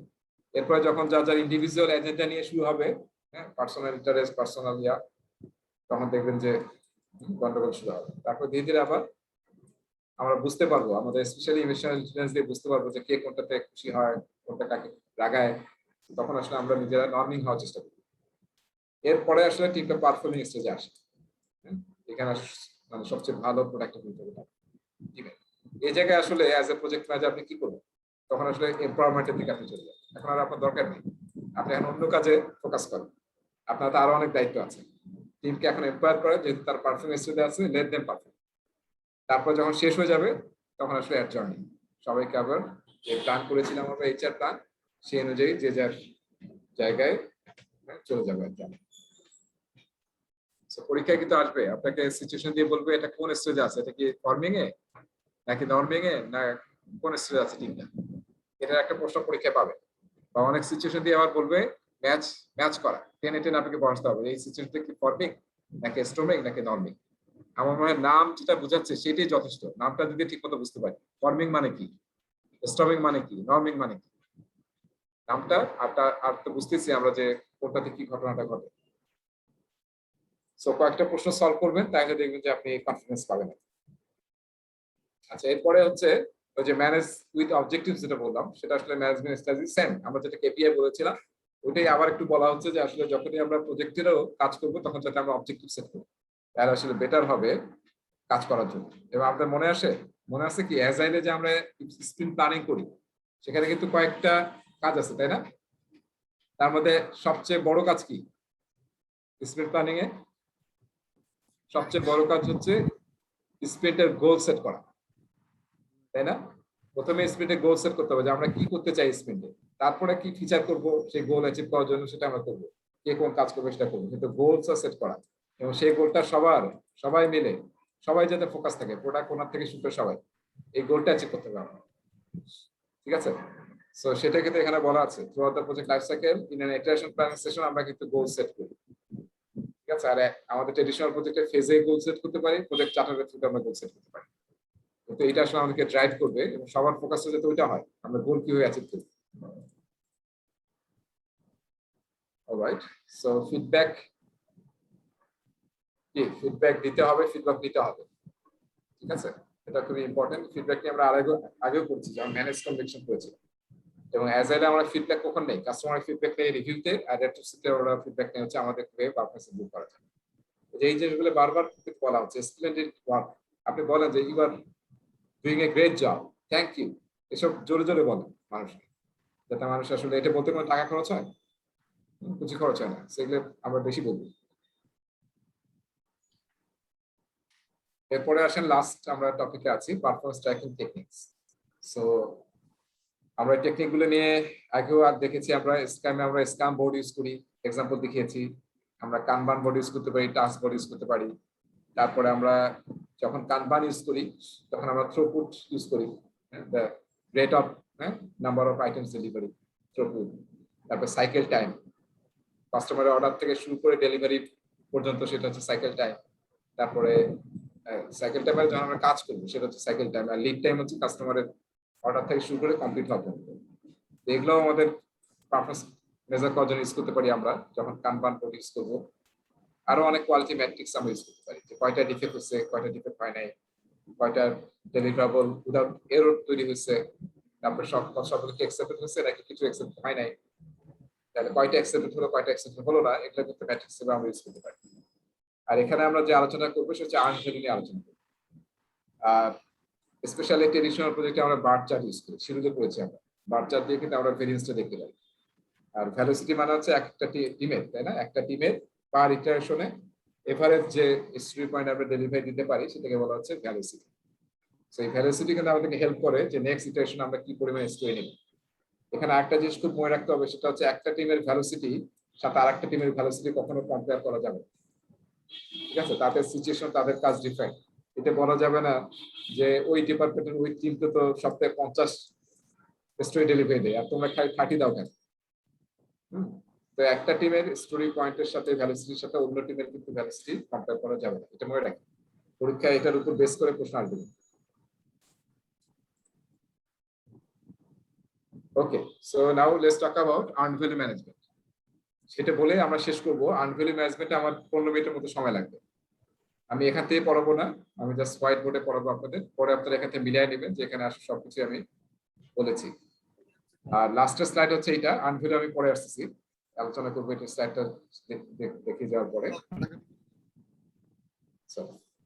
এই যে আবার ওইসব পারফরম্যান্স রিপোর্ট টাইপ, আমরা কিভাবে পারফরম্যান্স রিপোর্ট করি প্রজেক্টে, ইনফরমেশন রেডিও ইউজ করি অ্যাজাইলে, বার্ন চার্ট ইউজ করি, আপনাদেরকে আমি পড়াইছিলাম তাই না, একটা ইয়ার মাঝখানে পড়াইছিলাম 5.4।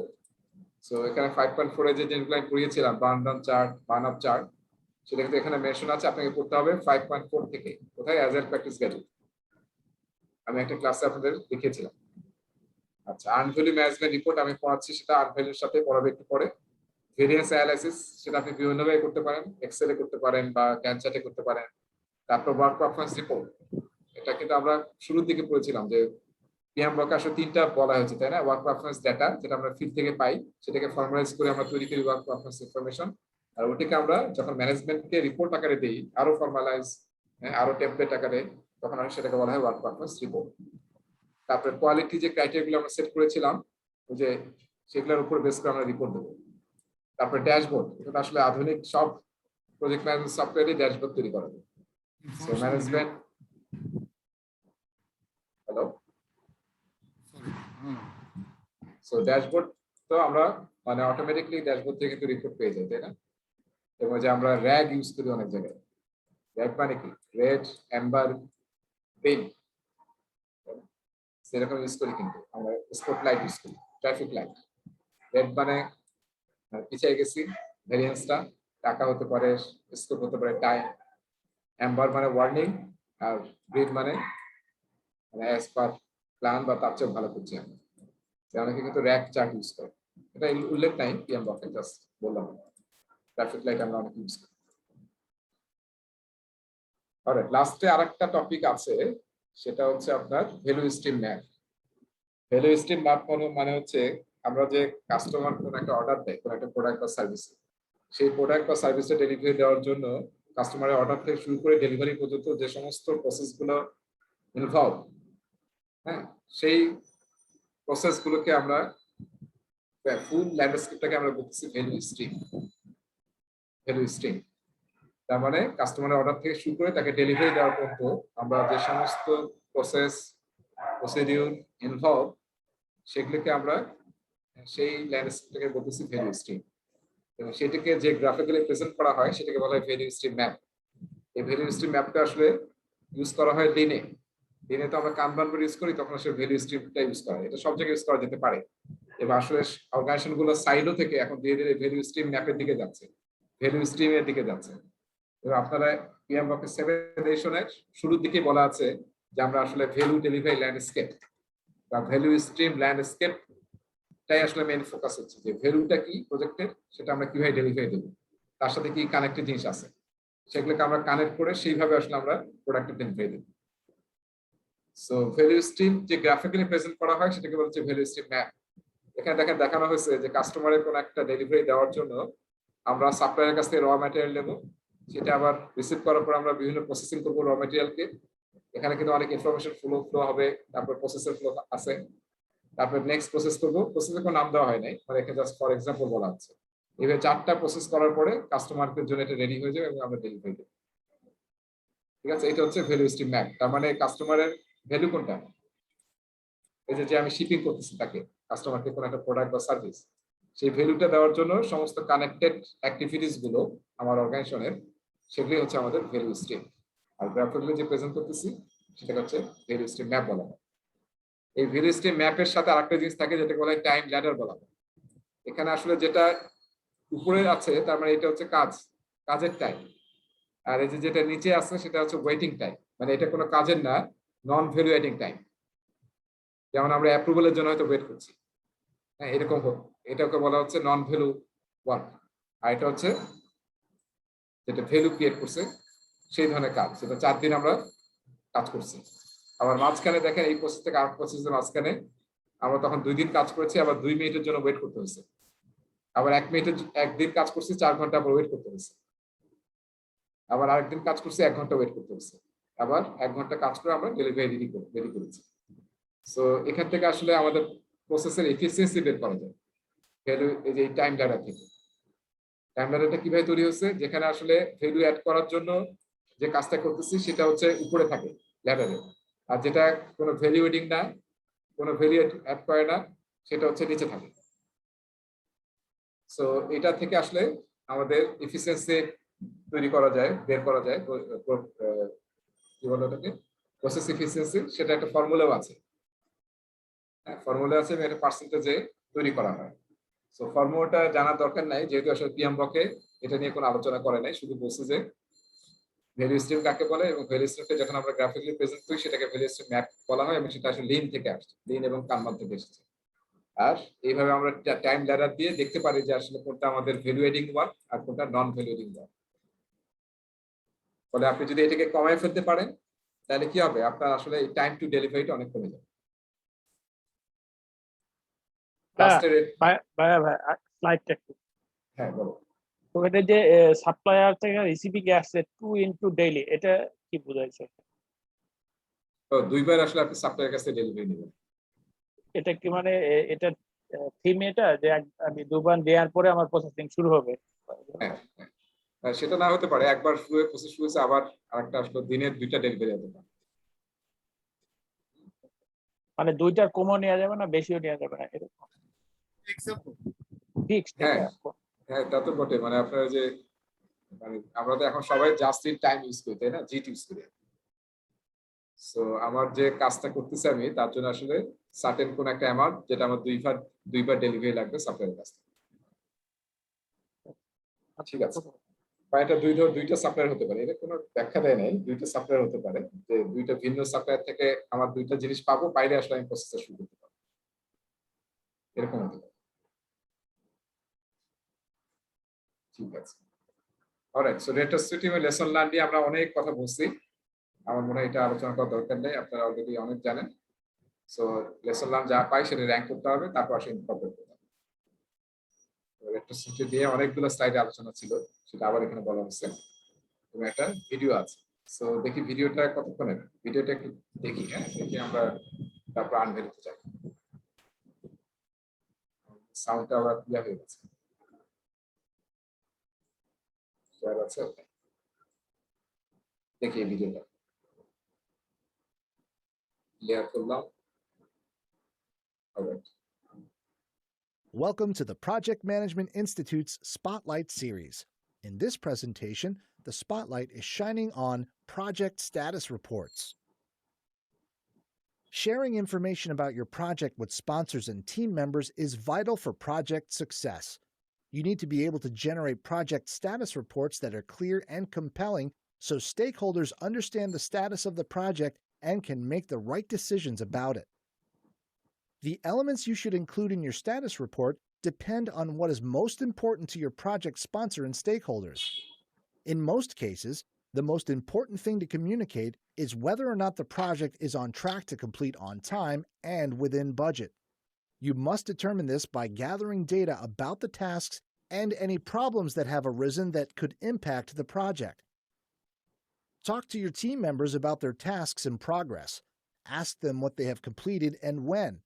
Ask them when they started a task and how long it took to finish. If they haven't finished a task, ask them if they expect to complete it by the scheduled finish date. If the answer is no, find out why and ask them for recommendations on how to address any problems. Update your project schedule with the new start and end dates for the tasks. Mark the tasks that are complete and update the percentage that is complete of tasks that are remaining. Determine if there are any changes to the project completion date. You can then use this information to estimate the remaining budget needed to complete the project. When writing a status report, you should directly address any concerns with the project sponsor and stakeholders. Many project managers use the traffic light colors to easily indicate the status of the schedule and budget. If there are problems, address them and consider any recommendations from the team on resolving them. In whatever format you choose, always communicate the overall progress of the project up front. Be sure to include a summary of the status and any issues. Finally, add the details of what has been accomplished, how the issues are being addressed, and any help needed, and show how the project schedule is impacted. Once your report is ready, you may want to have a meeting to go over it. You can show that you respect your sponsors' and stakeholders' time by immediately giving them the overall project status, whether good or bad. This is your opportunity to ask for help to address any problems. Once the big picture is established, you can cover the details in more depth with the team. And that's how to keep your project sponsor, stakeholders, and project team informed. Thanks for using the PMI's Spotlight on Project Status Reports. For more information, ঠিক আছে, ভিডিওটা আসলে ভালো ছিল। Alright, so এরকম report আমরা দিই, তাই না? ওকে, তাহলে আমরা এখন ইয়া করবো আর কি, আমাদের হাতে আর 15 মিনিট আছে, এই 15 মিনিট আমরা একটু আনভ্যালু নিয়ে আলোচনা করি। সবাই কি আছেন? হ্যাঁ, সো দেখেন আমরা আসলে একটু ম্যাথমেটিক্স নিয়ে কথা বলবো। সো মাথা কি ঠিক আছে না নাই? মানে একটু ম্যাথমেটিক্স আলোচনা করবো তো, এনার্জি দরকার।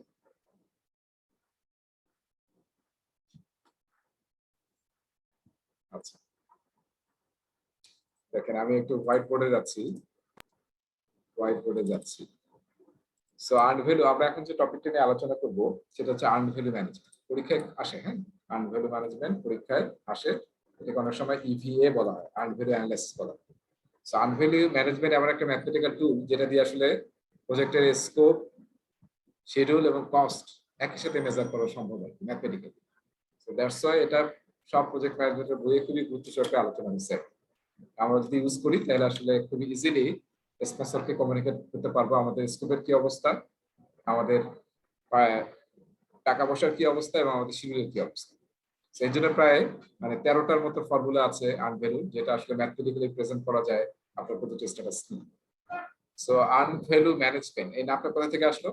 আমি এটা বলার সময় এরকম এই যে আমি তো পড়ে আছি না, আমার নিজে চশমা পড়ে আছে, তাই না?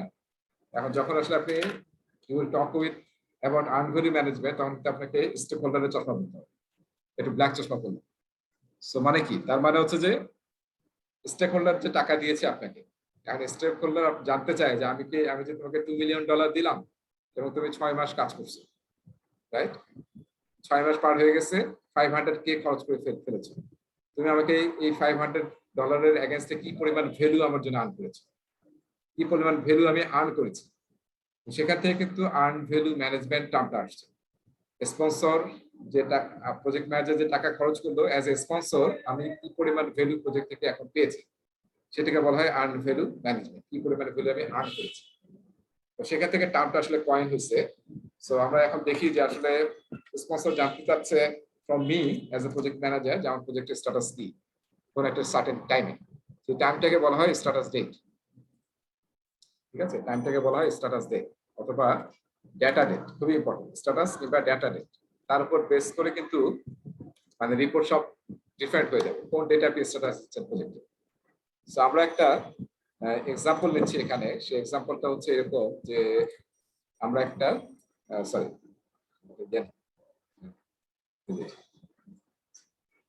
সো কি করলাম, আমরা একটা প্রজেক্ট হাতে নিচ্ছি। সেই প্রজেক্টটা হচ্ছে 4টা দেওয়াল আমাদেরকে পেইন্ট করতে হবে। সেই 4টা দেওয়াল পেইন্ট করতে হবে। আমরা প্ল্যান করছি যে এটা করতে, প্ল্যানের সময় কি করি আমরা, স্কোপ। তার স্কোপ কি, 4টা দেওয়াল পেইন্ট করতে হবে। 2 নম্বর হচ্ছে কত সময় লাগবে। আমরা প্ল্যান করলাম যে এক একটা দেওয়াল পেইন্ট করতে 1 দিন করে সময় লাগবে। আরেকটা কি করলাম, এক একটা দেওয়াল করতে কত টাকা লাগবে, বাজেট $50 করে লাগবে। তাহলে এখন আমাকে বলেন যে এটা করতে কত লাগবে।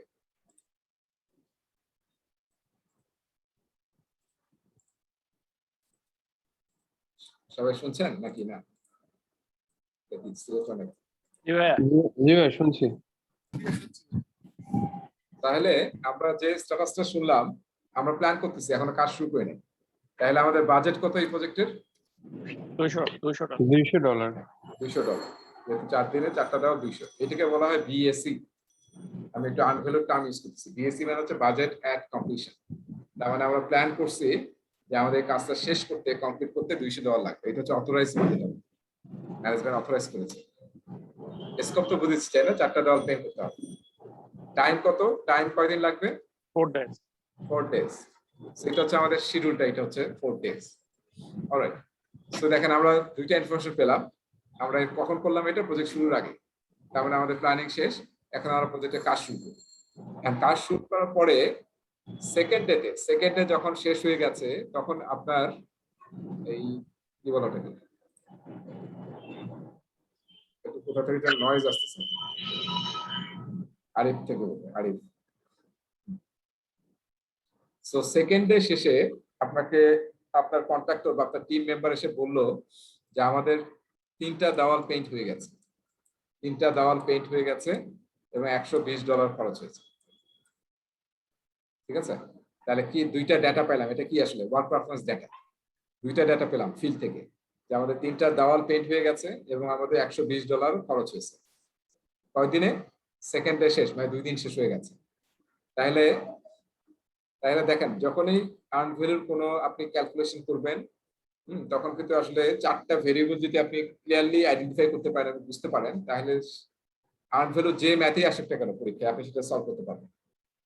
সো সেই 4টা ভ্যালু কি দেখেন, আমি একটু ইয়াতে লিখি। আচ্ছা, তাহলে প্রথমটা পাইলাম হচ্ছে আমরা বিএসি, তাই না? বিএসি হচ্ছে আমাদের $200। তাহলে এটা হচ্ছে একটা ভেরিয়েবল বাজেট, আমাদের কস্ট বেসলাইন যেটা। তারপর হচ্ছে অ্যাকচুয়াল কস্ট কত সেকেন্ড ডেতে? 120, যেটা আমরা অলরেডি আমাদের টিম মানে ওয়ার্ক পারফরম্যান্স ডেটা থেকে পেয়েছি। এরপরে প্ল্যান ভ্যালু মানে হচ্ছে আমাদের আসলে সেকেন্ড ডেতে আমাদের অথরাইজড বাজেট কত খরচ করার কথা ছিল। তাহলে সেকেন্ড ডেতে কয় টাকা খরচ করার কথা ছিল? আমাদের প্ল্যান কি ছিল? ইনিশিয়াল প্ল্যান 50 টাকা। হ্যাঁ, তার মানে 2 দিনে আমাদের খরচ করার কথা, যেহেতু বলছি 100 প্রতিদিন $50, তাহলে $100 খরচ হওয়ার কথা। ঠিক আছে, এটা হচ্ছে আমাদের প্ল্যান ভ্যালু। আমরা কি এটা বুঝতে পেরেছি সবাই? প্ল্যান ভ্যালু মানে হচ্ছে আমরা যেটা শুরুতে প্ল্যান করেছিলাম প্রতিদিন একটা $50 খরচ করব, তাহলে আমাদের প্ল্যান ভ্যালু সেকেন্ড ডেতে $50 খরচ হওয়ার কথা ছিল। সেটাই হচ্ছে প্ল্যান ভ্যালু। আমরা কিন্তু আছি স্টার্ট অ্যাড্রেস হচ্ছে সেকেন্ড ডে। এরপরে আসেন আর্ন ভ্যালু, এটা সবচেয়ে ইম্পর্টেন্ট, যার কারণে নামটা হচ্ছে আর্ন ভ্যালু। আর্ন ভ্যালু মানে আমরা আসলে কি পরিমাণ ভ্যালু আর্ন করেছি। খরচ করেছি $120, প্ল্যান ছিল 100 টাকা, কিন্তু আমরা আসলে $120 খরচ করে কি পরিমাণ ভ্যালু আর্ন করেছি। তার মানে আমরা অ্যাকচুয়ালি কয়টা দেওয়াল শেষ করছি? 3টা। তাহলে এইটা হচ্ছে আমাদের আর্ন ভ্যালু। আমাদের যে অথরাইজ বাজেট ছিল একটা দেওয়াল করতে $50 লাগে, সেটা দিয়ে যদি আমরা 3টা দেওয়ালকে গুণ করি তাহলে $150 ভ্যালু কিন্তু আমরা অলরেডি আর্ন করছি পার ডে। ঠিক আছে, আর্ন ভ্যালু মানে যেটা আমরা অ্যাকচুয়ালি পারফর্ম করছি সেইটার ভ্যালুটা কত, সেটা হচ্ছে $150 কিন্তু কাজ আমরা বা ভ্যালু আমরা কিন্তু করে ফেলেছি, সেটাকে বলা হচ্ছে আর্ন ভ্যালু। এখন আমরা ছোট্ট একটা ম্যাথ নিয়েছি, তো ফলে কি হচ্ছে খুব ইজিলি আমরা interpret করতে পারি। হ্যাঁ, হোয়াইট বোর্ডটা একটু করেন, সেভ করেন ভাইয়া হোয়াইট বোর্ডটা। প্রবলেম হচ্ছে? না, হোয়াইট বোর্ডটা সেভ করলে ভালো হয়, পরে আমরা একটু দেখে নিলাম। হ্যাঁ, আমি সেভ করবো, সমস্যা নেই।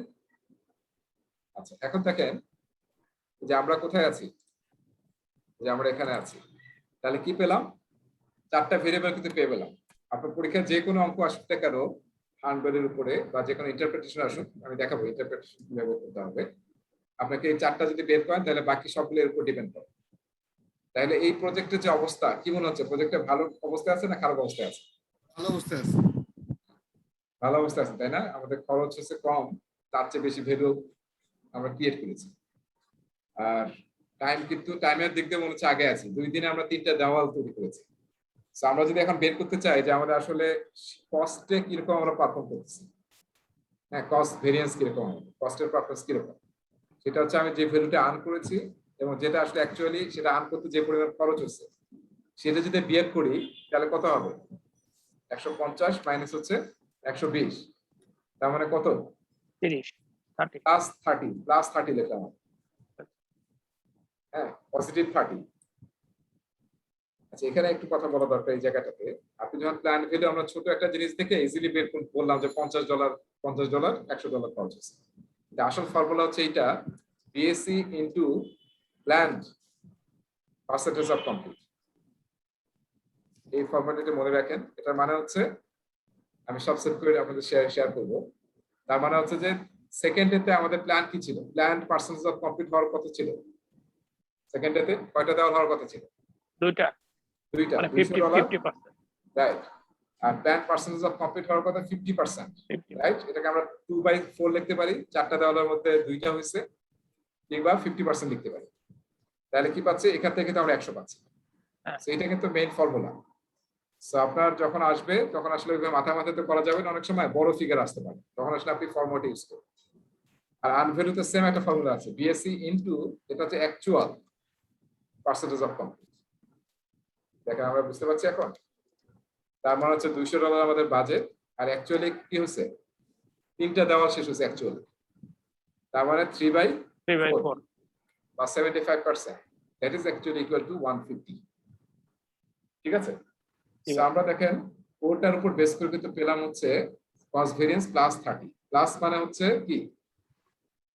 প্লাস মানে কিন্তু টাকা কি সেভ হবে। সরি, এখানে আসি।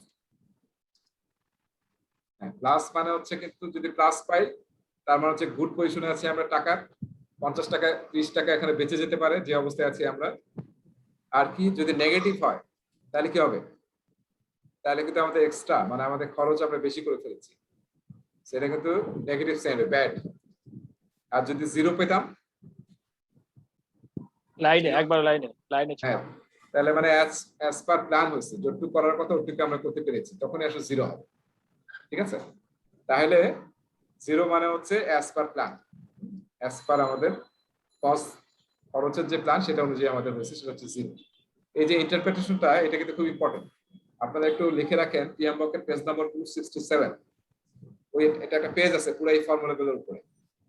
এবং ফর্মুলাগুলোর লেখা আছে, তারপরে ফর্মুলাগুলোর ডেসক্রিপশন আছে, এবং একদম সব লাস্টের কলামে ইন্টারপ্রিটেশন আছে। এই যেটা আমি এখানে বলতেছি, প্লাস দিয়ে কি বোঝায়, মাইনাস দিয়ে কি বোঝায়। আচ্ছা, এখন আমরা বের করতে চাই যে আসলে আমরা দেখলাম যে পজিটিভ মানে কি, পারফরম্যান্স গুড। আসলে কিরকম গুড, আমাদের পারফরম্যান্স ইন্ডেক্সটা কিরকম, সেটাকে বলা হয় সিপিআই, কস্ট পারফরম্যান্স ইন্ডেক্স।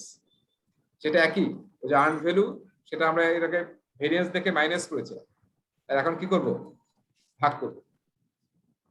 হ্যাঁ, তার মানে কত টাকা অ্যাকচুয়ালি খরচ করে আমরা কি পরিমাণ অ্যাকচুয়াল ভ্যালু আর্ন করেছি। তো উপরে কত 150, নিচে কত 120। সবাই বুঝতে পারছি? ওই ওই চারটা ভেরিয়েবল কিন্তু আমি ইউজ করছি। তাহলে এটা কত কত হলো 1.25। তার মানে আমার সিপিআই হচ্ছে 1.25। তার মানে কি, তার মানে হচ্ছে সিপিআই যদি একের চেয়ে বড় হয়, that means we are doing very good in terms of cost management. আর যদি সিপিআই স্মলার দেন 1 হয়, তাহলে কি ব্যাড, তাই না? সিপিআই একের চেয়ে কম কখন হবে, যখন অ্যাকচুয়াল কস্ট আনভ্যালুড বেশি হয়ে যাবে। আর সিপিআই যখন কি হবে 1 হবে, তার মানে কি অ্যাজ পার প্ল্যান আমরা কিন্তু আছি। আর আরেকটা কিন্তু ইন্টারপ্রেশন আমাদের একটু বোঝা দরকার এখানে, যে এখানে আমরা কি করছি, আমরা আসলে $1 বা $1 খরচ করে $1.25 ভ্যালু ক্রিয়েট করছি। ঠিক আছে, এরকম পারপাস করতেছি আমরা, $1 খরচ করে $1.25 ভ্যালু আর্ন করছি আমরা। সো আমরা কিন্তু দেখেন এই চারটা ভেরিয়েবল দিয়ে কিন্তু আমরা কস্টের কিন্তু বুঝতে পারলাম যে কস্টের কি অবস্থা। পুরোটা কিন্তু ডিপেন্ড করছে স্কোপের উপরে, যে আসলে কি কাজ করছেন আপনি। ফলে কিন্তু দেখেন স্কোপ, কস্ট সবই কিন্তু এখানে ইনক্লুডেড। এখন আমরা আসলে শিডিউলের ইম্প্যাক্টটা বোঝার চেষ্টা করি। সো শিডিউলের ইকুয়েশনটা হচ্ছে কি পরিমাণ ভ্যালু আর্ন করছি আর প্ল্যানটা কি ছিল আমাদের। সো এটা যদি আমরা বিয়োগ করি 150 মাইনাস হচ্ছে 100, তাহলে কত পাচ্ছি, পজিটিভ 50। তার মানে কি গুড, শিডিউলের দিক দিয়ে আমরা আগে আছি। যদি মাইনাস আসতো নেগেটিভ, তাহলে ব্যাড, শিডিউলে আমরা পিছিয়ে থাকতাম। আর যদি 0 হতো তাহলে অ্যাজ পার প্ল্যান হতো। ঠিক আছে, সো এটাও কিন্তু যেহেতু বুঝতেছি আমরা 2 দিনে 3টা ডাউন করে ফেলেছি, তাহলে আমরা কিন্তু ভালো করেছি। আচ্ছা, এইবার যদি আমরা এসপিআই বের করি, শিডিউল পারফরম্যান্স ইন্ডেক্স, আমরা যে ভালো করেছি কি পরিমাণ ভালো করেছি আসলে, পারফরম্যান্স ইন্ডেক্সটা কিরকম ছিল আমাদের। Similar, earned value divided by plan value. আমি আসলে সিকোয়েন্সিয়ালি লিখতেছি যাতে আপনাদের বলে রাখতে অসুবিধা না হয়। সো এটাকে কি হবে 150 ডিভাইডেড বাই হচ্ছে 100, মানে পাচ্ছে 1.5। তার মানে কি বুঝছি, এসপিআই গ্রেটার দেন যদি 1 হয় তাতে head of schedule, head of schedule আছে আমরা। এসপিআই যদি স্মলার দেন 1 হয়, তাহলে কিন্তু আমরা বিহাইন্ড অফ শিডিউল হয়ে যাব। আর যদি এসপিআই 1 হয়, তাহলে কি হবে, তাহলে কিন্তু আমরা অ্যাজ পার যেটা প্ল্যান করেছিলাম শিডিউলের, সেটা ঠিক আমাদের সেম ভাবে আমরা আগাচ্ছি। আর এখান থেকে কি বুঝতে পারছি আরেকটা জিনিস, যে আমরা আসলে একদিনে 1.5 দিনের কাজ করে ফেলছি। দ্যাটস ওয়াই 2 দিনে আমরা 3টে দেওয়াল কমপ্লিট করতে পেরেছি। সো দেখেন আমরা কিন্তু এখান থেকে ইজিলি সিপিআই এবং এসপিআই ইউজ করে প্রজেক্টের পারফরম্যান্সটা বুঝতে পারছি। সো আমাদেরকে যদি পরীক্ষায় ইন্টারপ্রিটেশনের প্রশ্ন আসে যে সিপিআই হচ্ছে 0.90 আর সেম প্রজেক্টের এসপিআই হচ্ছে 1.2, তাহলে কি বুঝবো আমরা? SPI positive, CPI negative. বলেন, আমরা বুঝেছি তানভীর বা রাজু আহমেদ? সিপিআই 0.90, এসপিআই 1.2, প্রজেক্টের অবস্থা কি, পারফরম্যান্স কি প্রজেক্টের?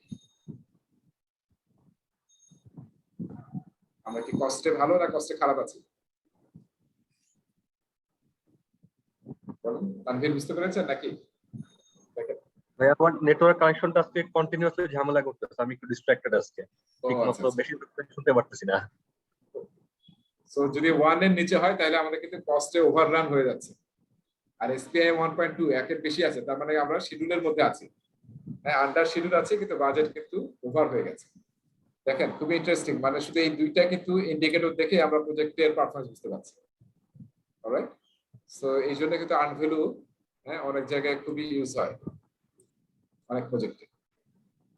তাহলে আমরা এটা একটু সেভ করে রাখি, এতক্ষণ যেটা আমরা আলোচনা করলাম এর সাথে মনে হয় ইয়াটা একটু ড্র করে রাখি, যে চারটা আমি বলছিলাম দেওয়াল, তো চারটা দেওয়ালে একদিন করে লাগবে 1 ডে, আর খরচ হবে পার হচ্ছে $50।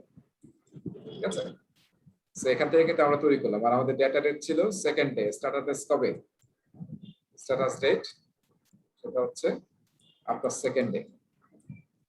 ঠিক আছে, অলরাইট, সো এটা আমি সেভ করে রাখলাম, কারণ এর সাথে আরো কিছু ফর্মুলা আছে সেটা নিয়ে একটু আলোচনা করবো, এটা ক্লিয়ার করে দিচ্ছি। আচ্ছা, আচ্ছা ভাই, এখন এখানে একটু একটা কোশ্চেন। বলো।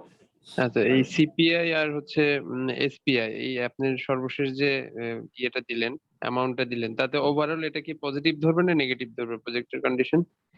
কস্টে পিছিয়ে থাকলেও তো আমরা শিডিউলে আগে আছি, তাহলে কোনটাকে বেশি প্রায়োরিটি দেওয়া হবে, কস্ট অর শিডিউল? আমি যে লাস্টে যে আপনাদের কোশ্চেনটা করেছিলাম, হ্যাঁ হ্যাঁ, এটা প্রায়োরিটি না, এটা তো আপনার সবগুলোই তো মিট করতে হবে, পারফরম্যান্স তো তাও ঠিক সবগুলোই আছে। অনেক সময় আমার প্রজেক্টটা শেষ করাটাই মুখ্য হয়ে দাঁড়ালে তখন তো কস্ট একটু বেশি লাগলেও ছাড় দেবে, এরকম কি কোনো ও, সিনারিও? সেটা যদি আপনার অর্গানাইজেশন রাজি হয় তাহলে কোনো সমস্যা নেই। ঠিক আছে, ওটা কোনো প্রবলেম নেই।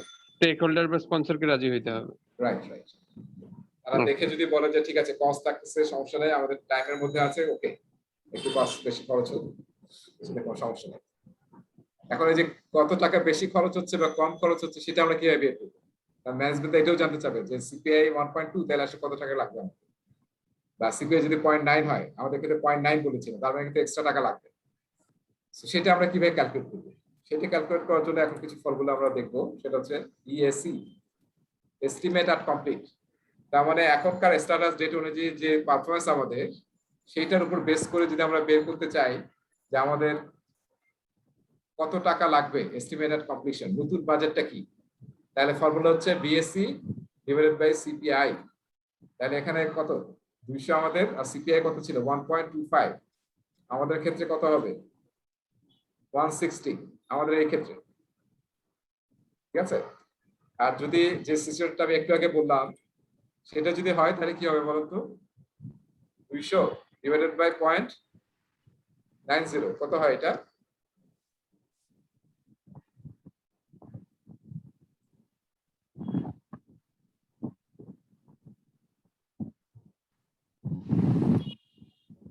ভাগফল কত হয় কেউ কি দেখেছেন?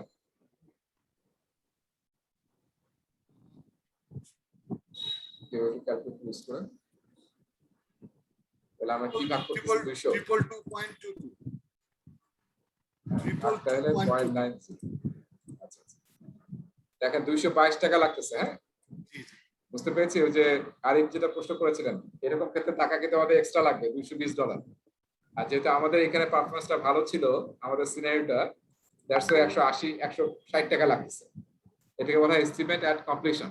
তার মানে এখন পর্যন্ত যে পারফরমেন্স, সেই অবস্থায় যদি আমরা প্রজেক্টটা করি তাহলে আমাদের পারফরমেন্সটা কিরকম হবে, সেটা হচ্ছে ইএসি, এস্টিমেট অ্যাট কমপ্লিশন। এখন যদি আমরা বের করতে চাই যে আমাদের আসলে ভেরিয়েন্সটা কি হবে, at the end of the project, এখন যে স্ট্যাটাস এটা হচ্ছে বিএসসি মাইনাস নতুন ইএসি। আমাদের ক্ষেত্রে কি হবে, এটা 200 মাইনাস 160, তার মানে আমাদের ক্ষেত্রে কিন্তু পজিটিভ সিনারিও, 40 টাকা বেঁচে যাওয়ার চান্স আছে। ভেরিয়েন্স পজিটিভ মানে কি গুড।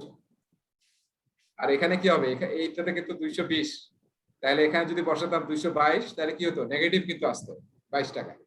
তার মানে কিন্তু আমার টাকা আরো এক্সট্রা লাগার চান্স আছে এখন পর্যন্ত যে অবস্থা আমার। আর এই বুঝতে পেরেছেন? এটা হচ্ছে ভেরিয়েন্স, ভেরিয়েন্স অ্যাট কমপ্লিশন, ভেরিয়েন্সটা।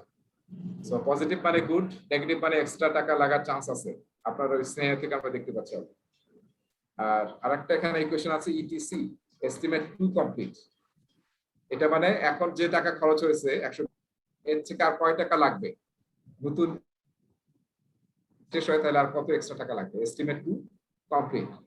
তার মানে এটা হচ্ছে ইএসি মাইনাস হচ্ছে এসি, অ্যাকচুয়াল কস্ট। আমাদের নতুন ইএসি হচ্ছে 160 টাকা, আর অ্যাকচুয়ালি 120 টাকা খরচ হয়ে গেছে। তার মানে আরো যদি এডিশনাল 40 টাকা আমরা খরচ করি তাহলে কিন্তু আমাদের প্রজেক্ট শেষ হয়ে যাবে, আমাদের যে সিনারিওটা আমরা নিয়েছি। আর এখানে কিন্তু উল্টা হবে, 0.90 হলে কিন্তু আমাদের আরো কত টাকা লাগবে, আরো কিন্তু বেশি টাকা লাগবে। ঠিক আছে? সো এটা হচ্ছে এস্টিমেট টু কমপ্লিট। এরপরে আরেকটা ফর্মুলা আছে যেটাকে বলা হয় TCPI, to complete performance index. So এটার ফর্মুলা হচ্ছে উপরে হবে হচ্ছে বিএসসি মাইনাস আর্ন ভ্যালু, আর নিচে হচ্ছে একটা হচ্ছে বিএসসি মাইনাস বোধহয় অ্যাকচুয়াল কস্ট, না নাকি BAC minus AC actual cost, একটা হচ্ছে এটা দুইটা ভেরিয়েন্স আছে আছে হ্যাঁ, আমি দুইটা লিখছি, আপনার বইয়ে দেখবেন যে আছে বিএসসি মাইনাস আর্ন ভ্যালু, আর নিচে হচ্ছে আপনার বিএসসি মাইনাস এসি। এটার মানে কি আমরা পরে আসছি, জাস্ট এটা বের করে দেখি, উপরে দুইটাও হবে ব্র্যাকেটে থাকবে। সো আমাদের ক্ষেত্রে দেখেন তো কি হয়, টু কমপ্লিট পারফরম্যান্স ইন্ডেক্স, তার মানে এখন থেকে আমাদের সিপিআইটা কি হলে আমরা প্রজেক্টটা হয় বাজেটের মধ্যে শেষ করতে পারবো কিংবা নতুন বাজেটের মধ্যে শেষ করতে পারবো, তার জন্য পারফরম্যান্সটা কেমন হওয়া দরকার।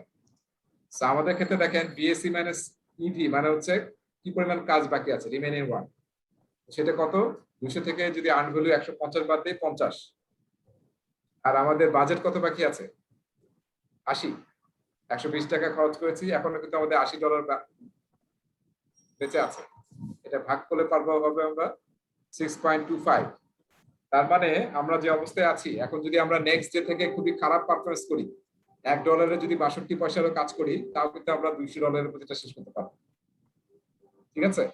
কিন্তু এটা তো এক্সপেক্টেড না, কারণ আপনার পারফরমেন্স ভালো, আপনি আসলে ভালো পারফরমেন্সই করবেন যাতে টাকা বেঁচে যায়।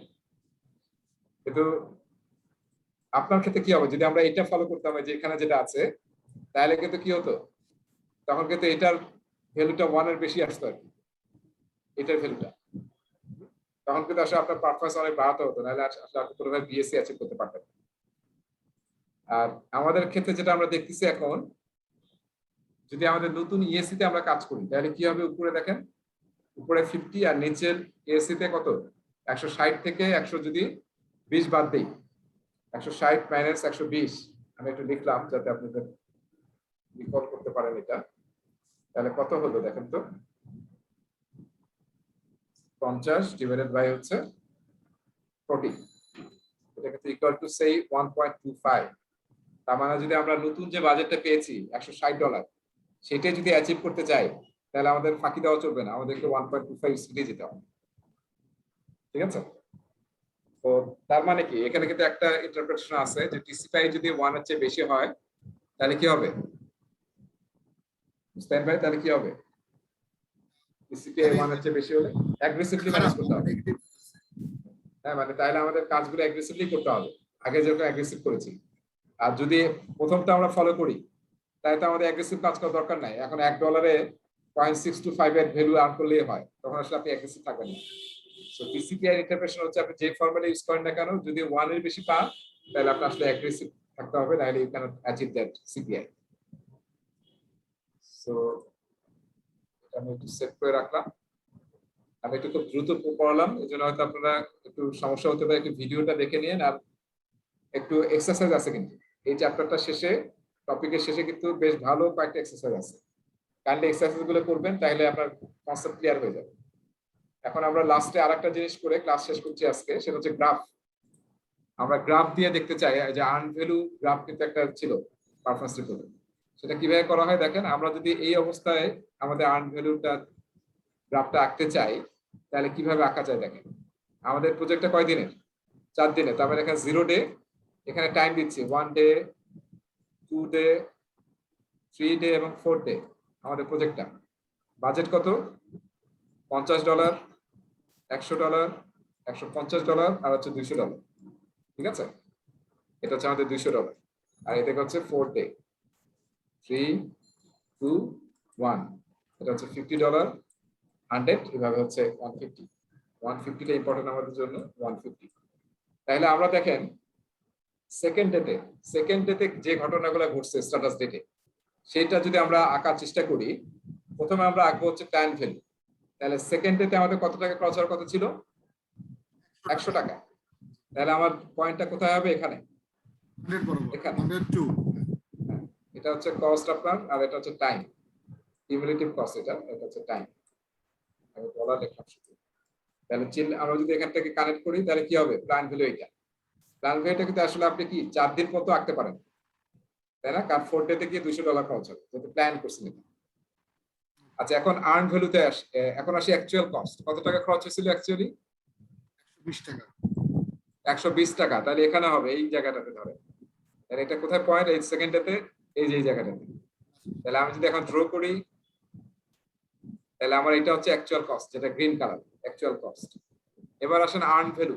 সেকেন্ডটাতে আমাদের কত ভ্যালু আর্ন করেছি আমরা? 150। 150। হ্যাঁ, তাহলে কোথায় হবে চিহ্নটা? এই যে এখানে হবে, এই যে এটার সাথে। সেকেন্ডটাতে আমি ছিলাম 150।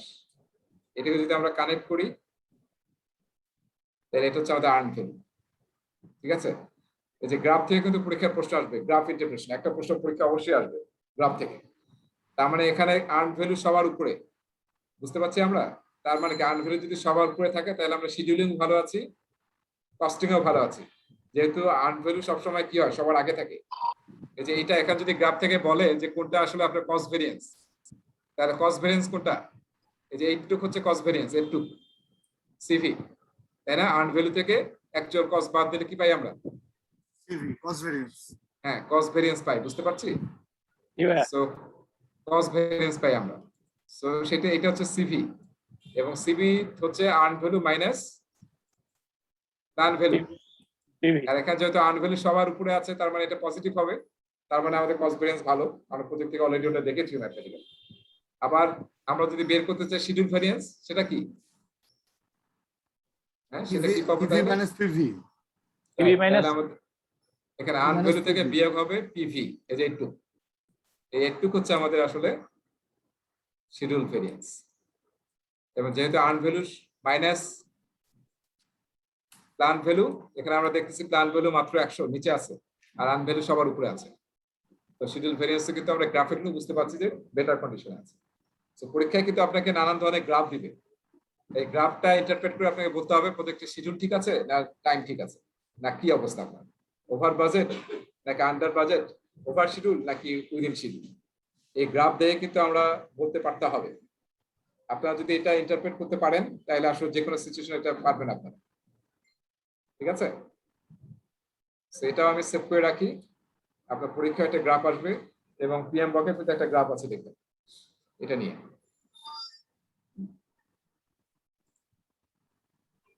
ঠিক আছে, কোনো প্রশ্ন আছে কিনা? আমি সেভ করে রেখেছি, শেয়ার করে দেব। এটা থেকে কিন্তু পরীক্ষায় অবশ্যই 3-4টা প্রশ্ন আসবে। ম্যাথমেটিক্স না আসুক, ইন্টারপ্রিটেশন আসবে, হ্যাঁ, কিংবা আপনার যে গ্রাফ থেকে আপনি একটা হট স্পট বলতে পারে যে কোথায় আসলে ডেভিয়েশন হচ্ছে, বা বলতে পারে যে এটা কি সিপিআই ভালো না খারাপ। সেখান থেকে তো আমরা সিপিআই বের করতে পারবো অটোমেটিক। গ্রাফ থেকে কিন্তু 2টা পয়েন্ট বের করলে আপনি ইজিলি সিপিআই বের করতে পারবেন। অনেক সময় গ্রাফ থেকে আপনাকে ম্যাথ করতেও দিতে পারে। ওকে, ঠিক আছে, তাহলে আজকে আমরা এখানে স্টপ করি।